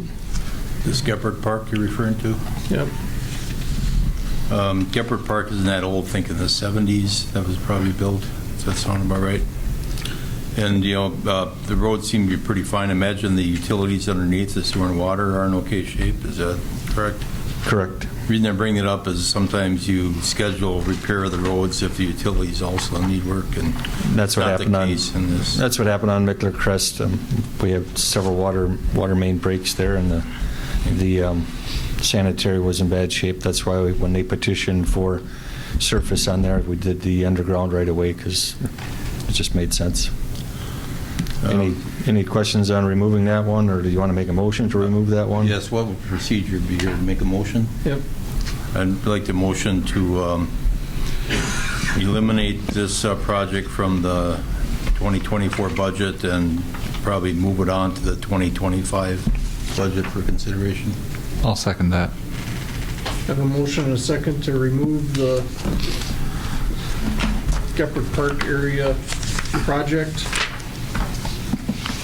Any further discussion? Hearing none, all those in favor signify by saying aye. Aye. Opposed? No. Motion carries. Then we'll move on to street seal coating. This is just our standard seal coating that we do every year.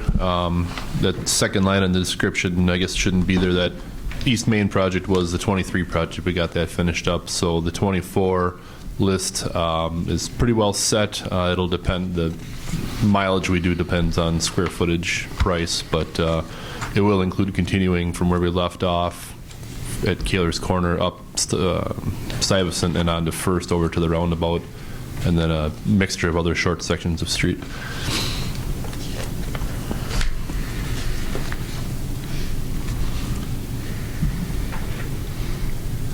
Everybody okay with that one? Sidewalk concrete maintenance. This is an ongoing project as we've been doing the last few years. Just quick side note, this is really the first year we've actually made it through an entire district. We finished 5 and we got all the way through 6 this year, so really starting to make some good progress. So next year we'll concentrate on 7, which won't have much in it, and then we'll work into 8 probably. And you already had started that, I heard, that you were kind of looking at inspection. Yep, inspections are laying it starting. out and everything. So. Yep. Yep. Oh, that's great. Glad to hear it. Hearing nothing on there, we'll go to street resurfacing. So resurfacing is similar to sewer lining, just the opposite. We're trying to find streets that don't need a lot of underground utility work but have a deteriorating surface. It's not always easy to find, but our plan next year would be then to resurface North Sale Street from 6th to 12th. We've done quite a bit of patching south and north of that section, but that stretch in the middle is beyond patching, and just given the traffic load and the way it's deteriorating, it's time. We would have to do some short curb replacements. I think we could handle that amount in-house, and some storm sewer work, but the actual paving would be contracted. We have increased this number from 100,000 to 200,000. Just with the price of asphalt, 2016 it was at $65 a ton, and now this year we're in the $117 a ton range. So we can't maintain the, if you want, it's not mileage, the footage that we need to with this surfacing program. That's why we're requesting to double that.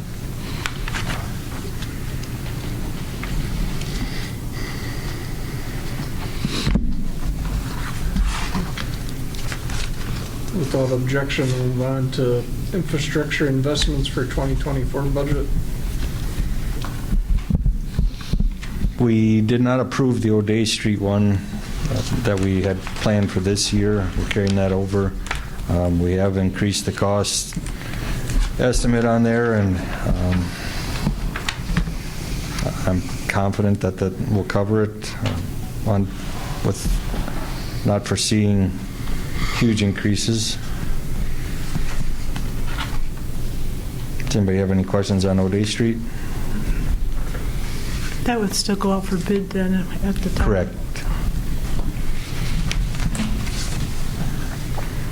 Does this require any coordination with the golf course or their? Yes, and we've been in contact with them.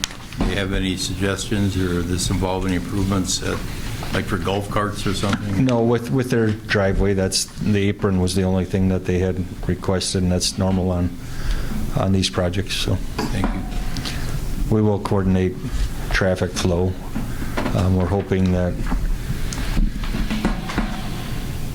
the lot on the corner of O'Day and Martin and Center Ave there, we're hoping that the old Merrillview Motel lot will be accessible as far as somewhat of a detour. So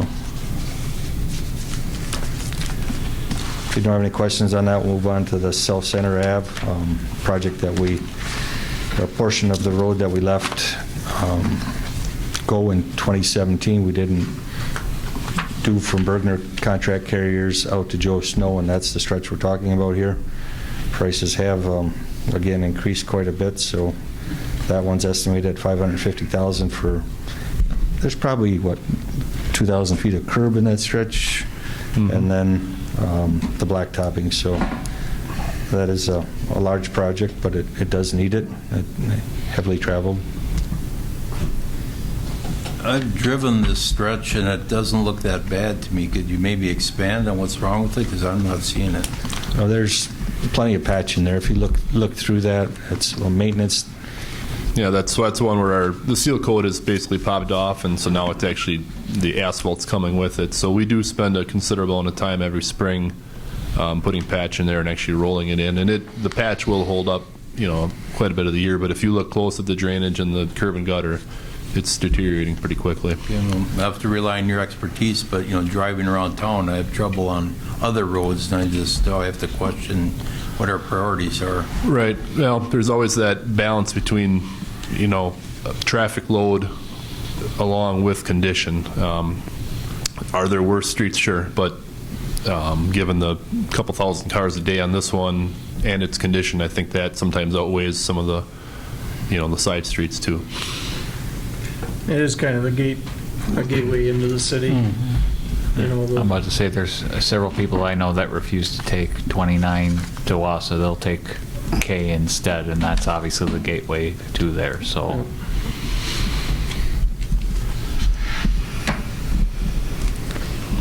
Any other questions on that one? The next one that we had talked about was the Spruce Street extension from 10th Street to 14th Street. We will be discussing this at next Wednesday's RDA meeting as far as a development agreement with maybe future property owner of that property, a developer. So I guess if we can hold off on that, I won't say any discussion, we can have a discussion on that one. But that's kind of the plan at this point is future developer purchasing that and putting in the road. We would put the road in and they would develop the lots. So I would agree that the council needs more information before making the decision on this one, and that's forthcoming. Correct. Okay. It would be discussed at the redevelopment authority meeting. And we have, again, not to say that something can happen different than what we're proposing here, but we have put money into the clearing and grubbing. We have affected the value of that property. There has been some promise made from the RDA that we would go forward with this, but again, we'll have that discussion and make sure it makes sense cash flow wise. And I guess we were uncertain as far as Spruce Street.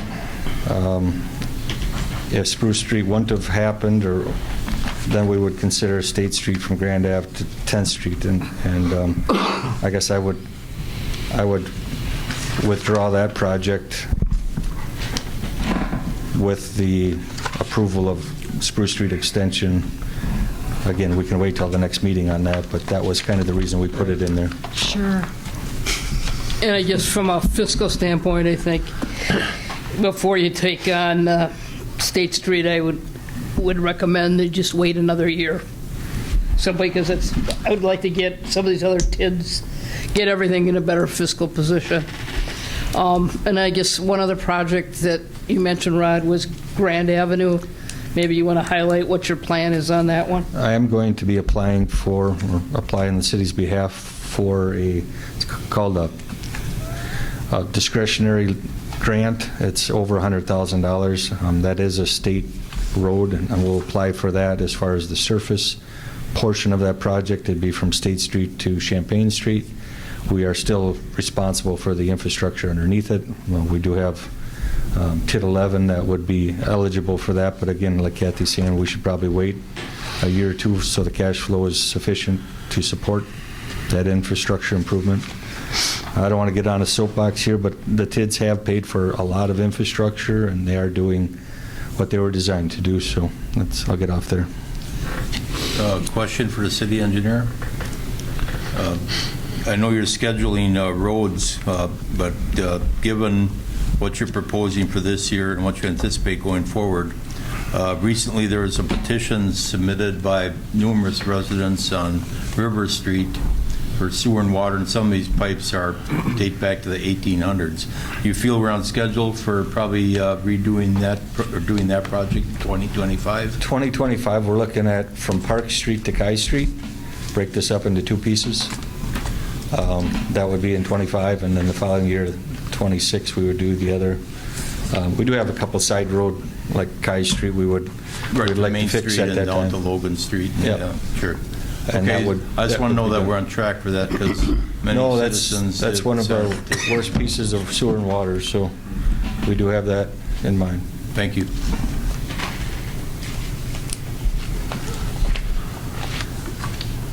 At the bottom of this, it says pending discussion from the redevelopment authority, the parking lot, West Main Street, South Prospect, new municipal parking lot, former bank property. We got 60,000 estimated there. Yeah, we had talked previously about turning that into a green space or parking area, and I think there has been some talk about certain apartment housing area or opportunities through there, so that area does need parking in my mind, but you guys are out there too. I don't know if you want to state your opinions on what we should do with that property. I don't know if we put it out for RFP a few years ago, and what we received wasn't approved by the RDA, so. On that side of town, there is a need for parking from the business owners and from the apartments that are around there. They need more off-street parking.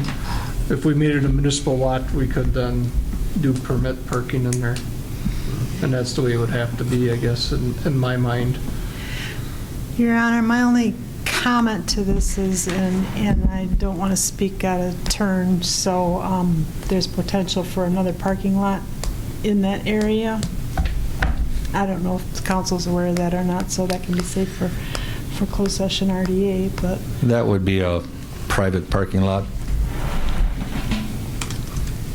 I wasn't sure what the plans were, Yeah. so that's why I'm just. Well, people do throwing it park, out there as- what you're talking about, people do park there, but I guess not overnight apartments are going to be allowed to park there, and it is on the other end, so. Okay. We're not proposing any money in the budget for this Prospects and Main Street parking, are we? 60,000 today. Cars are parking there now, I'd make a motion that we don't spend any money on it this year.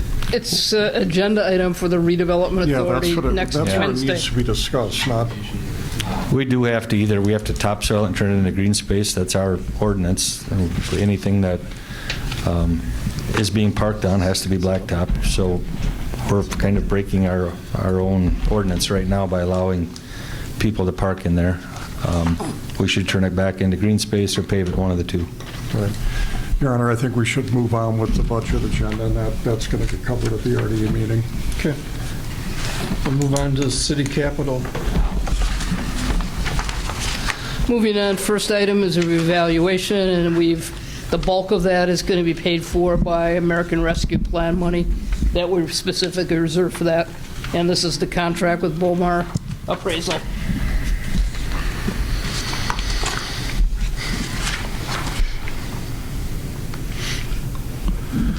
Next item is the festival grounds. I believe there's two items there. One is the emergency public address system, and that was pushed back from last year's budget, $32,500. And then there's a proposal for $50,000 for electrical upgrades to the barn and to, by the grandstand, I think. Well, it'd be behind the rodeo arena, and then also the area to the west of the new bathrooms, the east bathrooms. There's been a request at the festival grounds meetings for increased capacity there. I'll make a motion to remove the public address system. Second. I have a motion and a second to remove the public address system. Any discussion? Your Honor, isn't that something that could be covered by some of this new funding that we're receiving, this supplemental or shared revenue that's supposed to cover emergency? I would disagree with that. Basically, when they're talking about supplemental shared revenue, they're talking about dispatch services. Okay.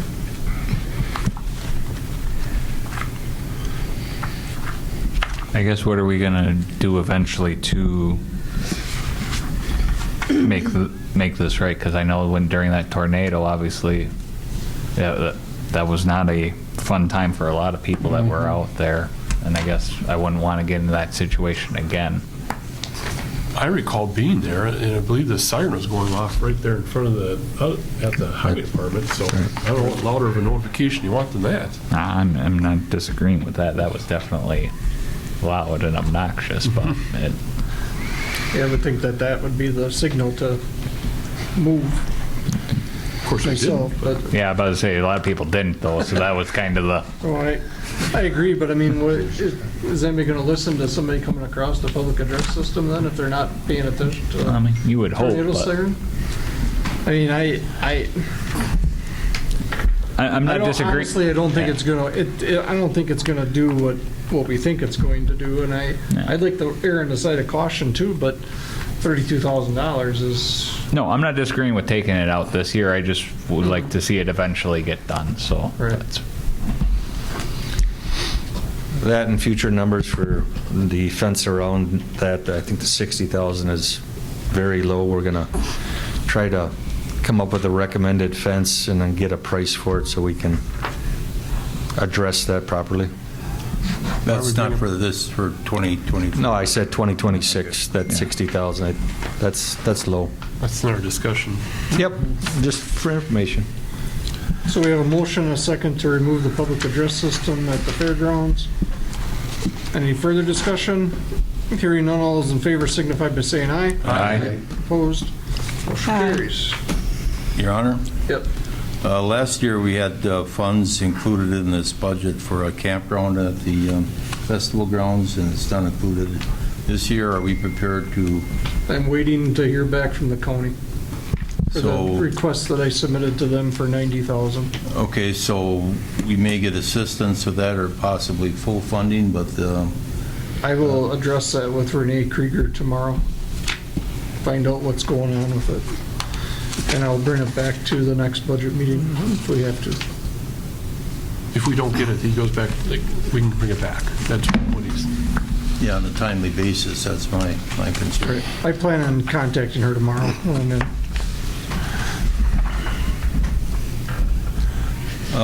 Maybe a question for Nick, I see he's here. The $15,000 for the electrical upgrade by the grandstand, what's that about?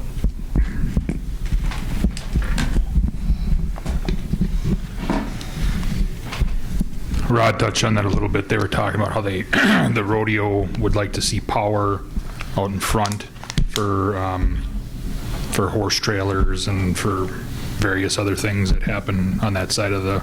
So like in back of the announcing stand where they park the trailers? The timer That's stand. my understanding, yeah. Okay. I don't know if we're ready for that, and if we do in fact have the camping, some of the trailers may be parked there, and that may eliminate the need for power in a different place. So I'd make a motion that we eliminate that from this year's budget, but move it to the 2025 budget, and we'll have a little better picture of what the total area will look like at the festival grounds. I'll second that. Just the $15,000 for that, not for the cattle barn. so there's a motion to eliminate the power north of the grandstand for $15,000 and a second to that. Who did, Gus, did you second? Okay. Discussion? So when I've seen the horse-related activities down there, it's more than the rodeo. It's the Riders Club and some other organizations that basically do the same setup that the rodeo does, right? Trailers and trucks in that same area. And would there be other users of that? I mean, I've heard Food truck rally? concept discussion of these food truck events for the Merrill area. I mean, I'm just using that as an example. I mean, is there more than the rodeo as far as customers that would use that power, I guess, is my question. Riders Club. I don't see the Riders Club plugging in. I think they're just parking and using that area. As far as if we improve the camping, I think that reduces the rodeo's needs. And if you're doing food trucks, I don't see them sitting way back there. And we're not eliminating this completely, we're just moving it to the 2025 budget to see what we get a clearer picture of what's going on. I disagree. I don't see a lot of users there of power. That's why it's quite possible. But And I guess there was also talk, though, of that wasn't just for the north side of the grandstand. That was also for the south side, too, over by the new bathrooms. That was were built. Yeah, I know it's not on this capital plan budget sheet here, but that was kind of part of the concept, was just that whole area there getting more power because there is need for more power down there. Is that close enough to the campground, Steve, or? Well, I guess you look. No, that wouldn't really. You asking me? Yeah, can't you use extension cords in there? No, that kind of hit me by surprise, that extra power. I wasn't aware of it, and I can't see justification for it. No, it has nothing to do with the camping. You look at the rodeo, that's their backstage area where they have their hospitality area and a bunch of the campers, and they do have issues with I won't say overloaded circuits, but that was a request they made, and I think it's a pretty important event that we have there. I think it justifies it. I can understand concerns of money-wise, though.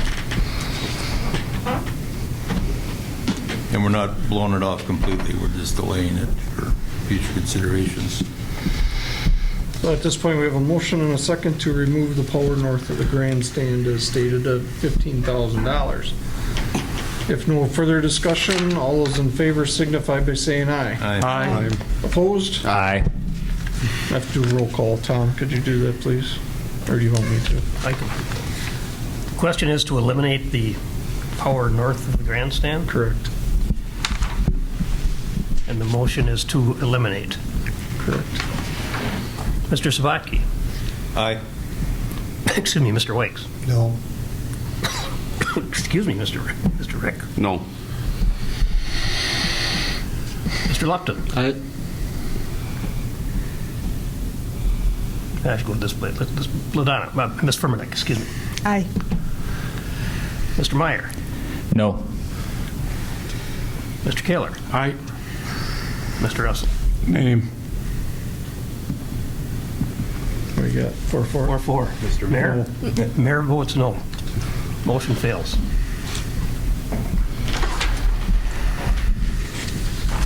All right. Moving on to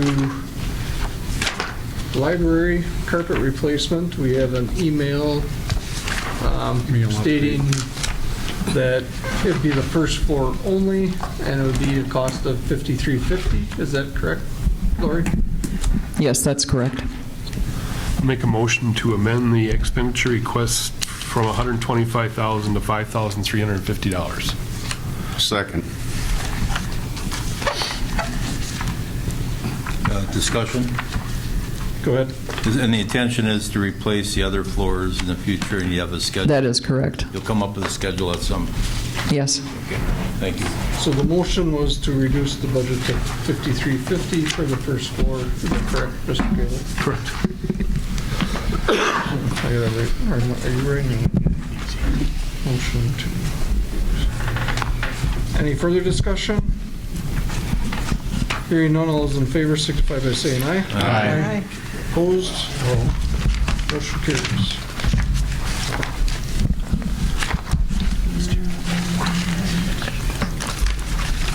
Or you have too many pictures in there.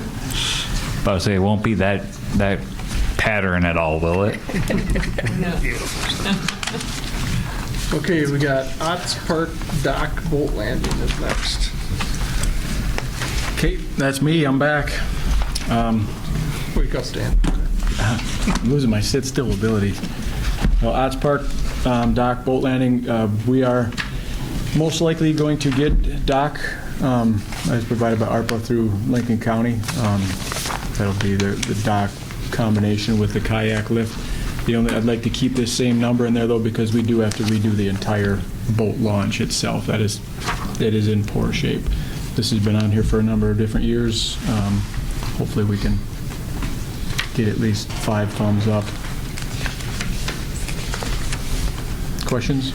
Yeah, I guess we can lump this together with the Riverside project also? Let's do them separate. They're separate. Okay. in here. For Otts Park, you have 25,000, and we don't know what kind of cooperation we get from the county. We know what the end picture is going to be, the end result. Are we going to get additional mechanisms for loading and unloading kayaks, or we don't know for sure, or was that going to affect what you propose, or is a plan in place, I guess? Is that expand on that a bit, please? Well, we're going to get a dock. Okay. There. So we'll have that portion, but we still have to redo the entire launch itself. Okay. As you can see from the pictures, they're in beyond poor shape. And talking to the fishermen, it's actually damaging boats.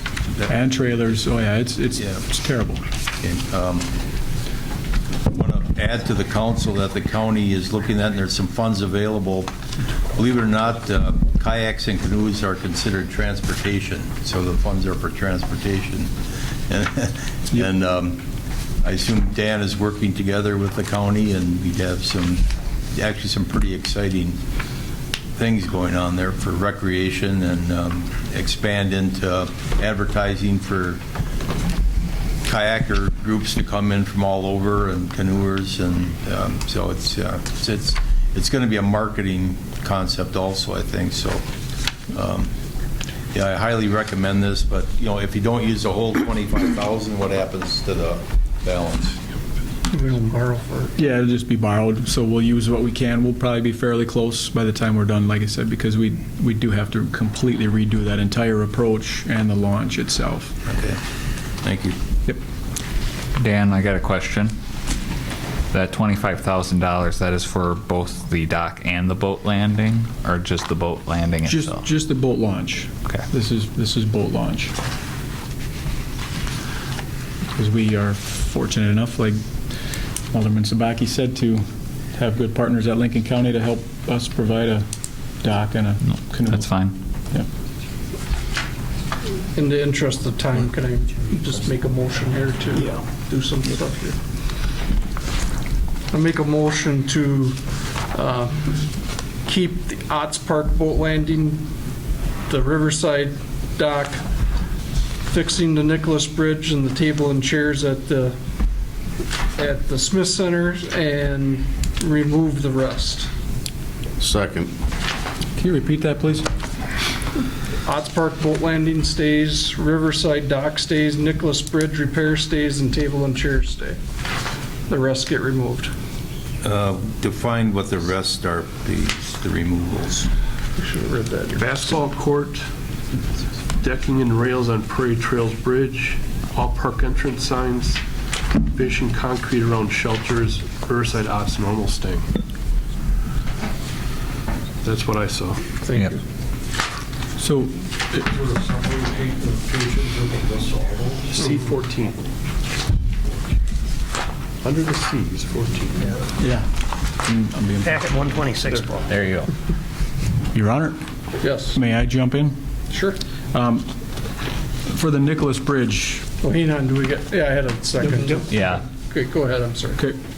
So for the Nicholas Bridge, we still do want that, but city engineer and I have been kind of working on this with trying to come up with some creative solutions so we don't have to put treated decking lumber on there anymore. So this afternoon, actually, I had finally heard back from a company out of Pennsylvania, Creative composites, I believe they're called. Rod and I have been crawling around on top and underneath the bridge, trying to get them as much information as we can to find a long-term solution instead of always having to redeck it, restain it, waiting for all of the different decking boards to peel up, etc. Their costs were really high. The prices that I got today from this company was 80, was that what it was? 80 to 130? Yeah, 80,000 was one component, and the other one was 132,000. There are pros and cons to both, and that didn't include shipping and hardware and all that, so they said add 20 to 30,000 onto both of those for that. So for full disclosure, it's expensive to do what we probably should do, and that's a philosophical question, I guess, that we'll have to figure out. In the meantime, Rod and I talked again this afternoon, too.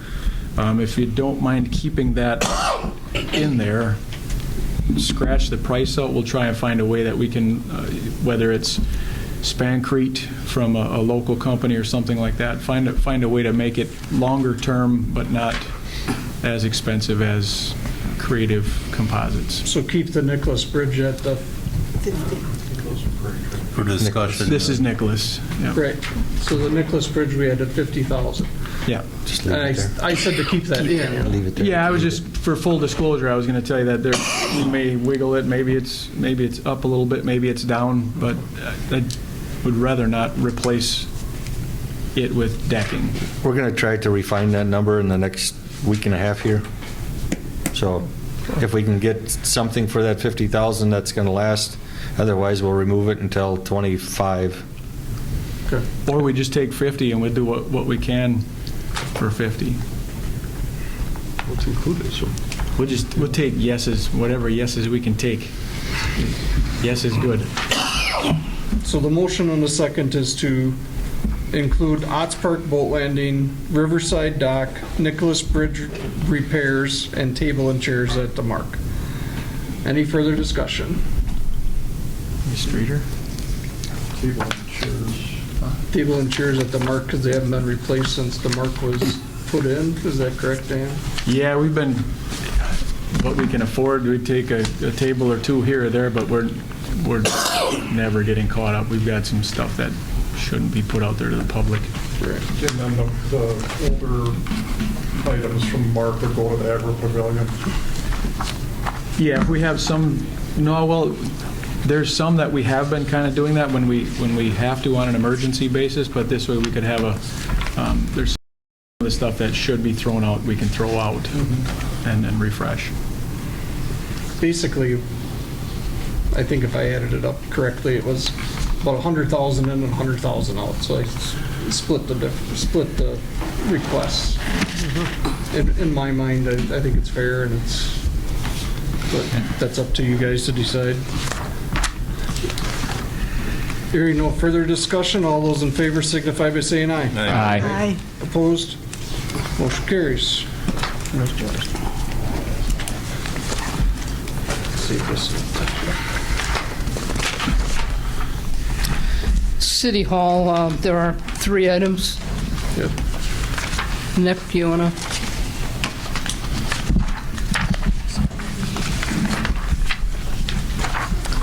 The carpet replacement has just been the standard. It's really hard to get any projects done for that amount of money. Eventually, I would not mind if that number went up. But as far as the truck and plow is concerned, that number is probably on the high side, but the last couple of times we went for a truck, they've gone through the roof. The truck they were using now was a hand-me-down, and that would be going back to Parks. I don't think there's many miles left on that truck. The floor is really starting to rot out on that one. The mechanic has been putting a lot of time and money into it. It's definitely near the end. And the parking lot is pretty self-explanatory. I'm sure everyone here has been through that parking lot and seen the rough shape that it's in.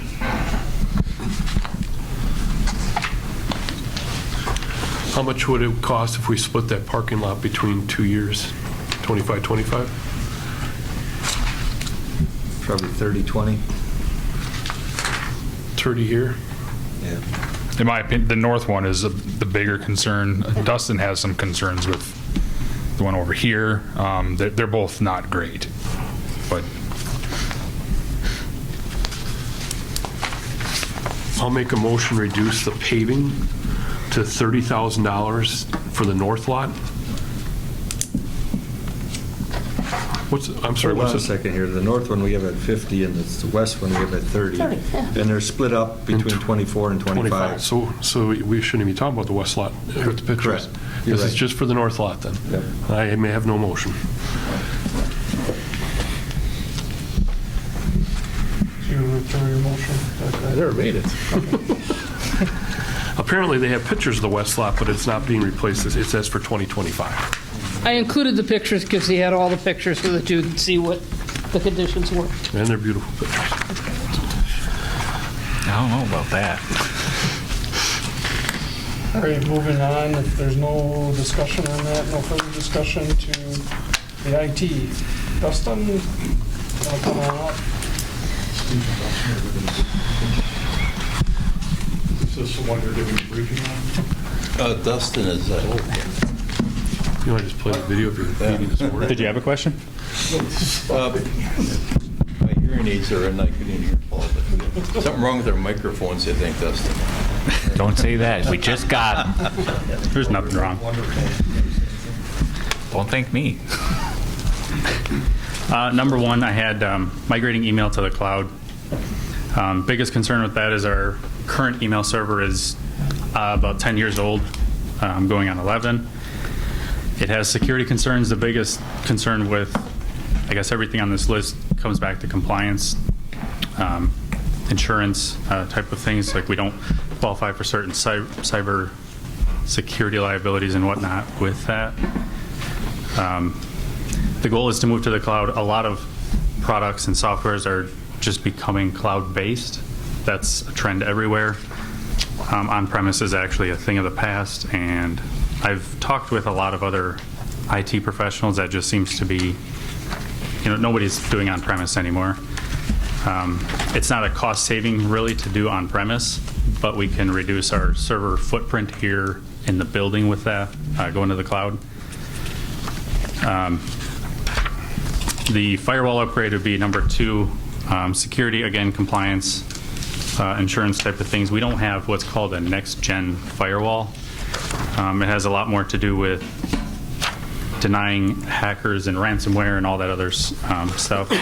These were put in 2012, I looked back on. They're just coming end of life, and that'd be probably another big concern moving forward for compliance sake. We do have, PD, fire department personnel records, health records, and all that. The other ones relate to switches, our core network switches, which just handle traffic between all of our network, all of our buildings. Standard network switches kind of are in between that. The voice gateways handle calls coming in from the outside with all of our phone numbers. It handles routing with that.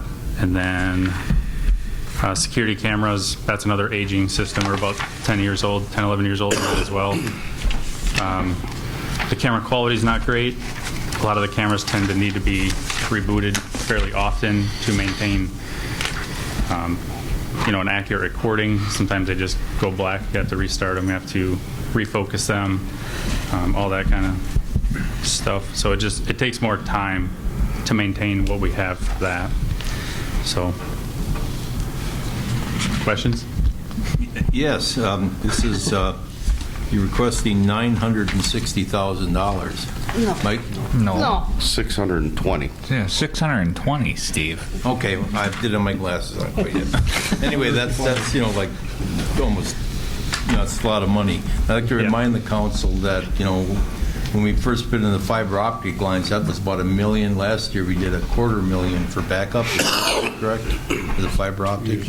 We've been spending a lot of money on IT.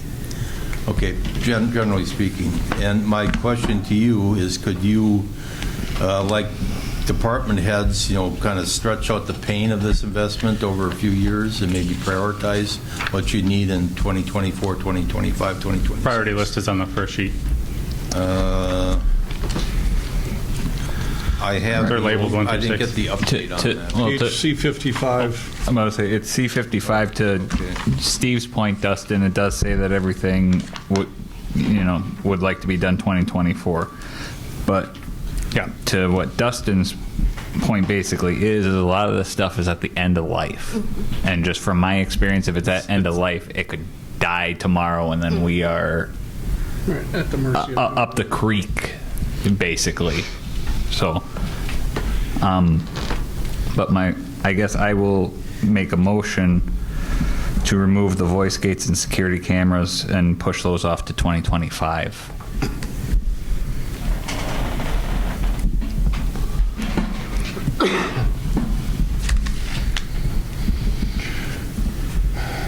Is there a second? Hearing none, the motion dies for lack of a second. Your Honor? Yep. I would like to propose that we include for the 2024 budget the first two items, the migrating to email cloud and the firewall update, and then rely on Dustin to schedule the remaining items for the following years. And this is with consultation that, I think with you, well, that's the motion. And I can second that motion. I have a motion and a second to include the first two items and to remove and reprioritize 3, 4, 5, and 6 for future budgets. Any further discussion? Just so the council is aware, those core switchers, they will help with our fiber, because if there's not enough traffic coming out of those switchers, then the reason that we put in fiber is basically obsolete. But at the same time, I understand not wanting to spend way too much on it too. So.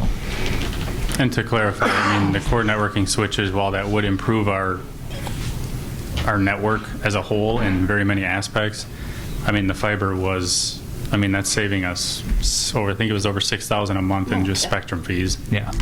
So that was a huge pushing factor as well. And this future-proofs us for, fiber's going to be here for at least 20 years. Yeah, if not longer than that. I can switch an optic on either end to increase the speed of it, basically, for a while. I think the other thing to keep in mind is IT is here to stay, and it is not cheap. And No. the people who are the Bill Gateses of the world didn't get to where they are because they made something that would last forever. So it's designed to be replaced frequently just because of that. Question, Dustin, is it still considered standard in the IT world that any equipment, computers, hardware-related things that we're talking about here is obsolete in 5 years, within 5 years? Yes. If not earlier than that. So Yeah. how old are these core networking switches and the voice gateways and the security cameras? Exact dates on everything, it kind of scatters, but I look back on some of the bigger ones. The firewall we bought in 2012, I believe it was. Our current email server and software was, I believe, 2012 as well, or 2013. So that's, we're at the point now where we won't get security updates for this stuff. So as far as compliance, security, that's kind of a big determining factor, that these are end of life. The manufacturer doesn't support them anymore, so if they die, we don't get any escalated help. We don't get any, anything besides, hey, buy a new piece of equipment.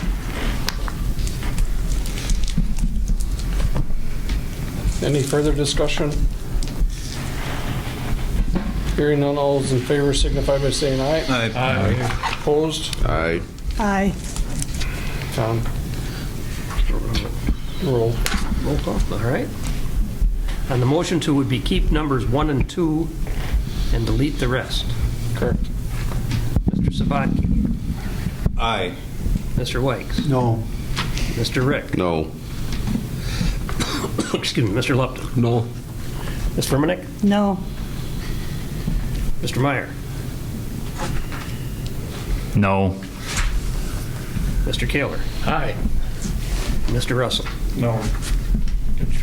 Yeah, he seconded. 5-3, or 3-5, so the motion fails. Your Honor? Yep. I'd like to make a motion to include the entire package except the voice gateways. To take the 85,000 out. I'll second for discussion. I have a motion by Firmnick, second by Rick, to remove the voice gateways and keep everything else in. Discussion. I'd like to hear from the full-time employees here at City Hall, their comments on that. I mean, what's more critical, the phone system and these gateways or security cameras?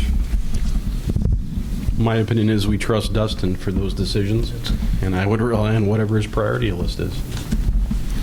That's it.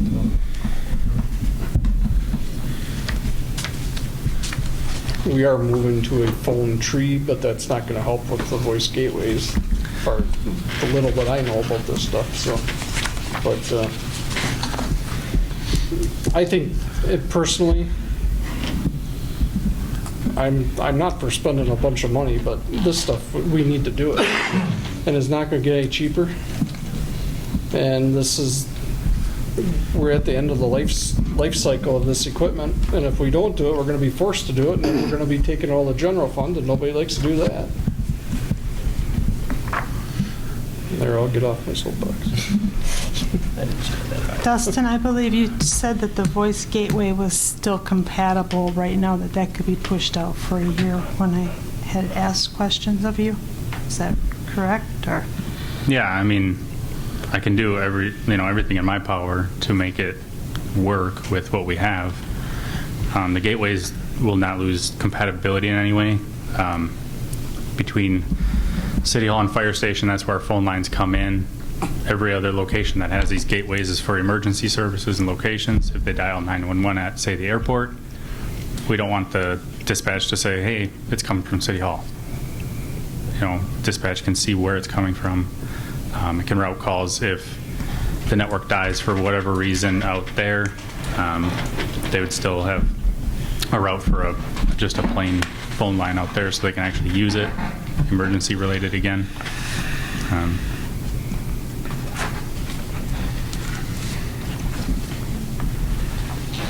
All right, we have a motion and a second to remove the voice gateways and keep the rest.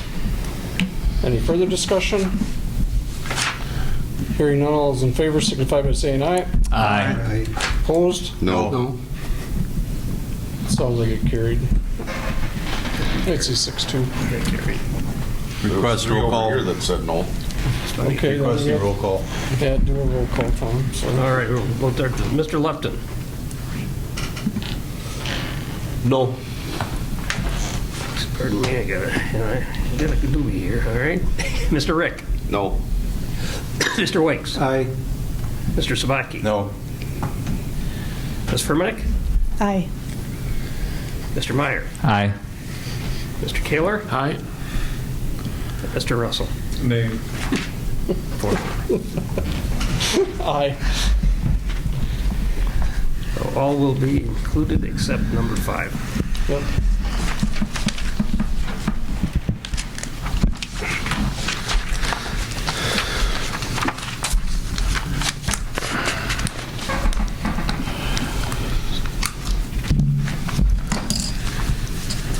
All right.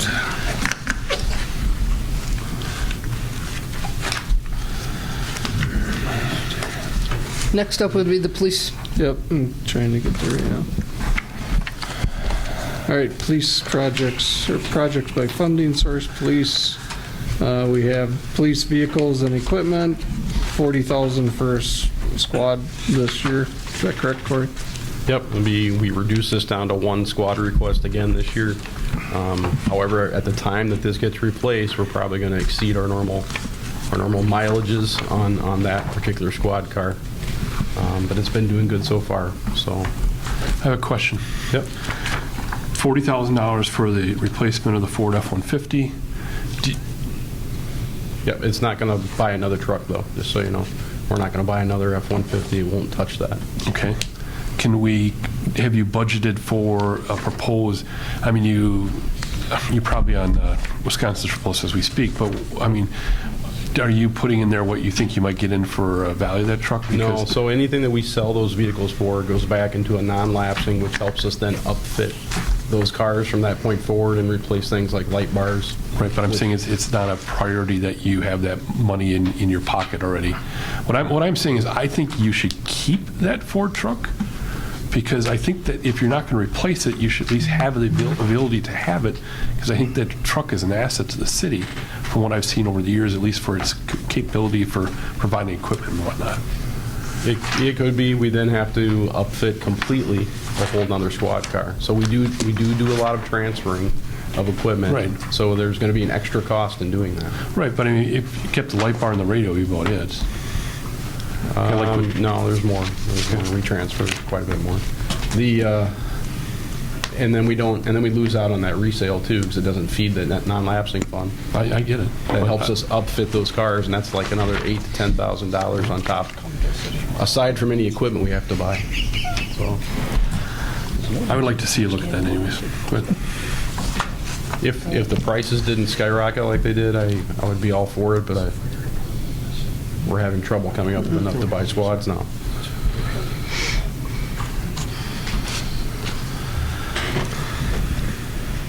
So anyway, the replacement of the truck is estimated to be at $40,000. That's almost spot on what we just spent on the Durango we just acquired. It took that long to get another squad car. Let me know if you want me to move on to another item. Quick question. $35,000 for handguns. What happens to the old handguns? We're moving on to the handguns. I guess we're moving on. We save money on putting the decals on these cars too, by the way. I'm not complaining with our installer. He treats us well. So when he gets to it, he gets to it. Handguns are 10 years old. We replaced the last ones at 10 years. They were all metal frame. The M9, as you're probably familiar with, essentially is what they were. These are polymer framed weapons.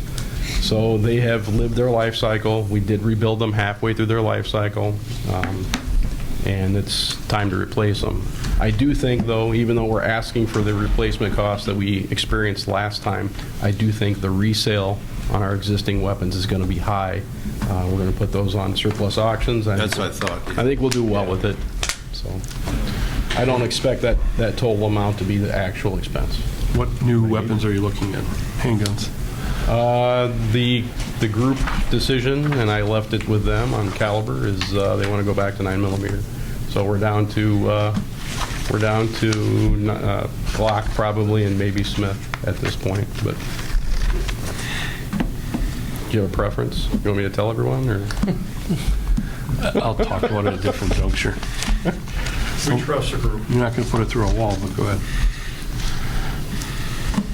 The other two items are typical savings items, just so we have enough on hand to continue the replacement and the stock that we need.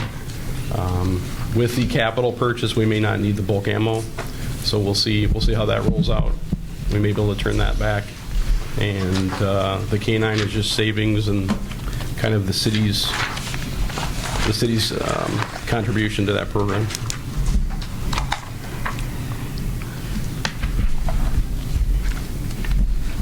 Any questions or comments? Hearing none, we'll move on to the tandem axle patrol truck for street department. I guess real simply, it's the replacement of our frontline plow truck, the one that plows all of our main streets, the one that applies salt. Real simply, it's just rotting away. It's, we're relying on that one every time it snows, so looking to replace it. And we're about a year and a half to 2 years out to get the replacement. Yeah, it's going to be at least a year, yep. Just a dumb question. Is that the only truck that we have in our fleet? Nope, we run 3 trucks, but multiple other pieces of equipment too. Okay. This one has like the wing and stuff. Right, no. So that's the only one that has that. Yeah, I know like Town of Pine River had like 2 or 3 a number of years back. I don't know if they still have that Just number. for reference, this truck cost $180,000 when we bought it, and it's literally doubled. So.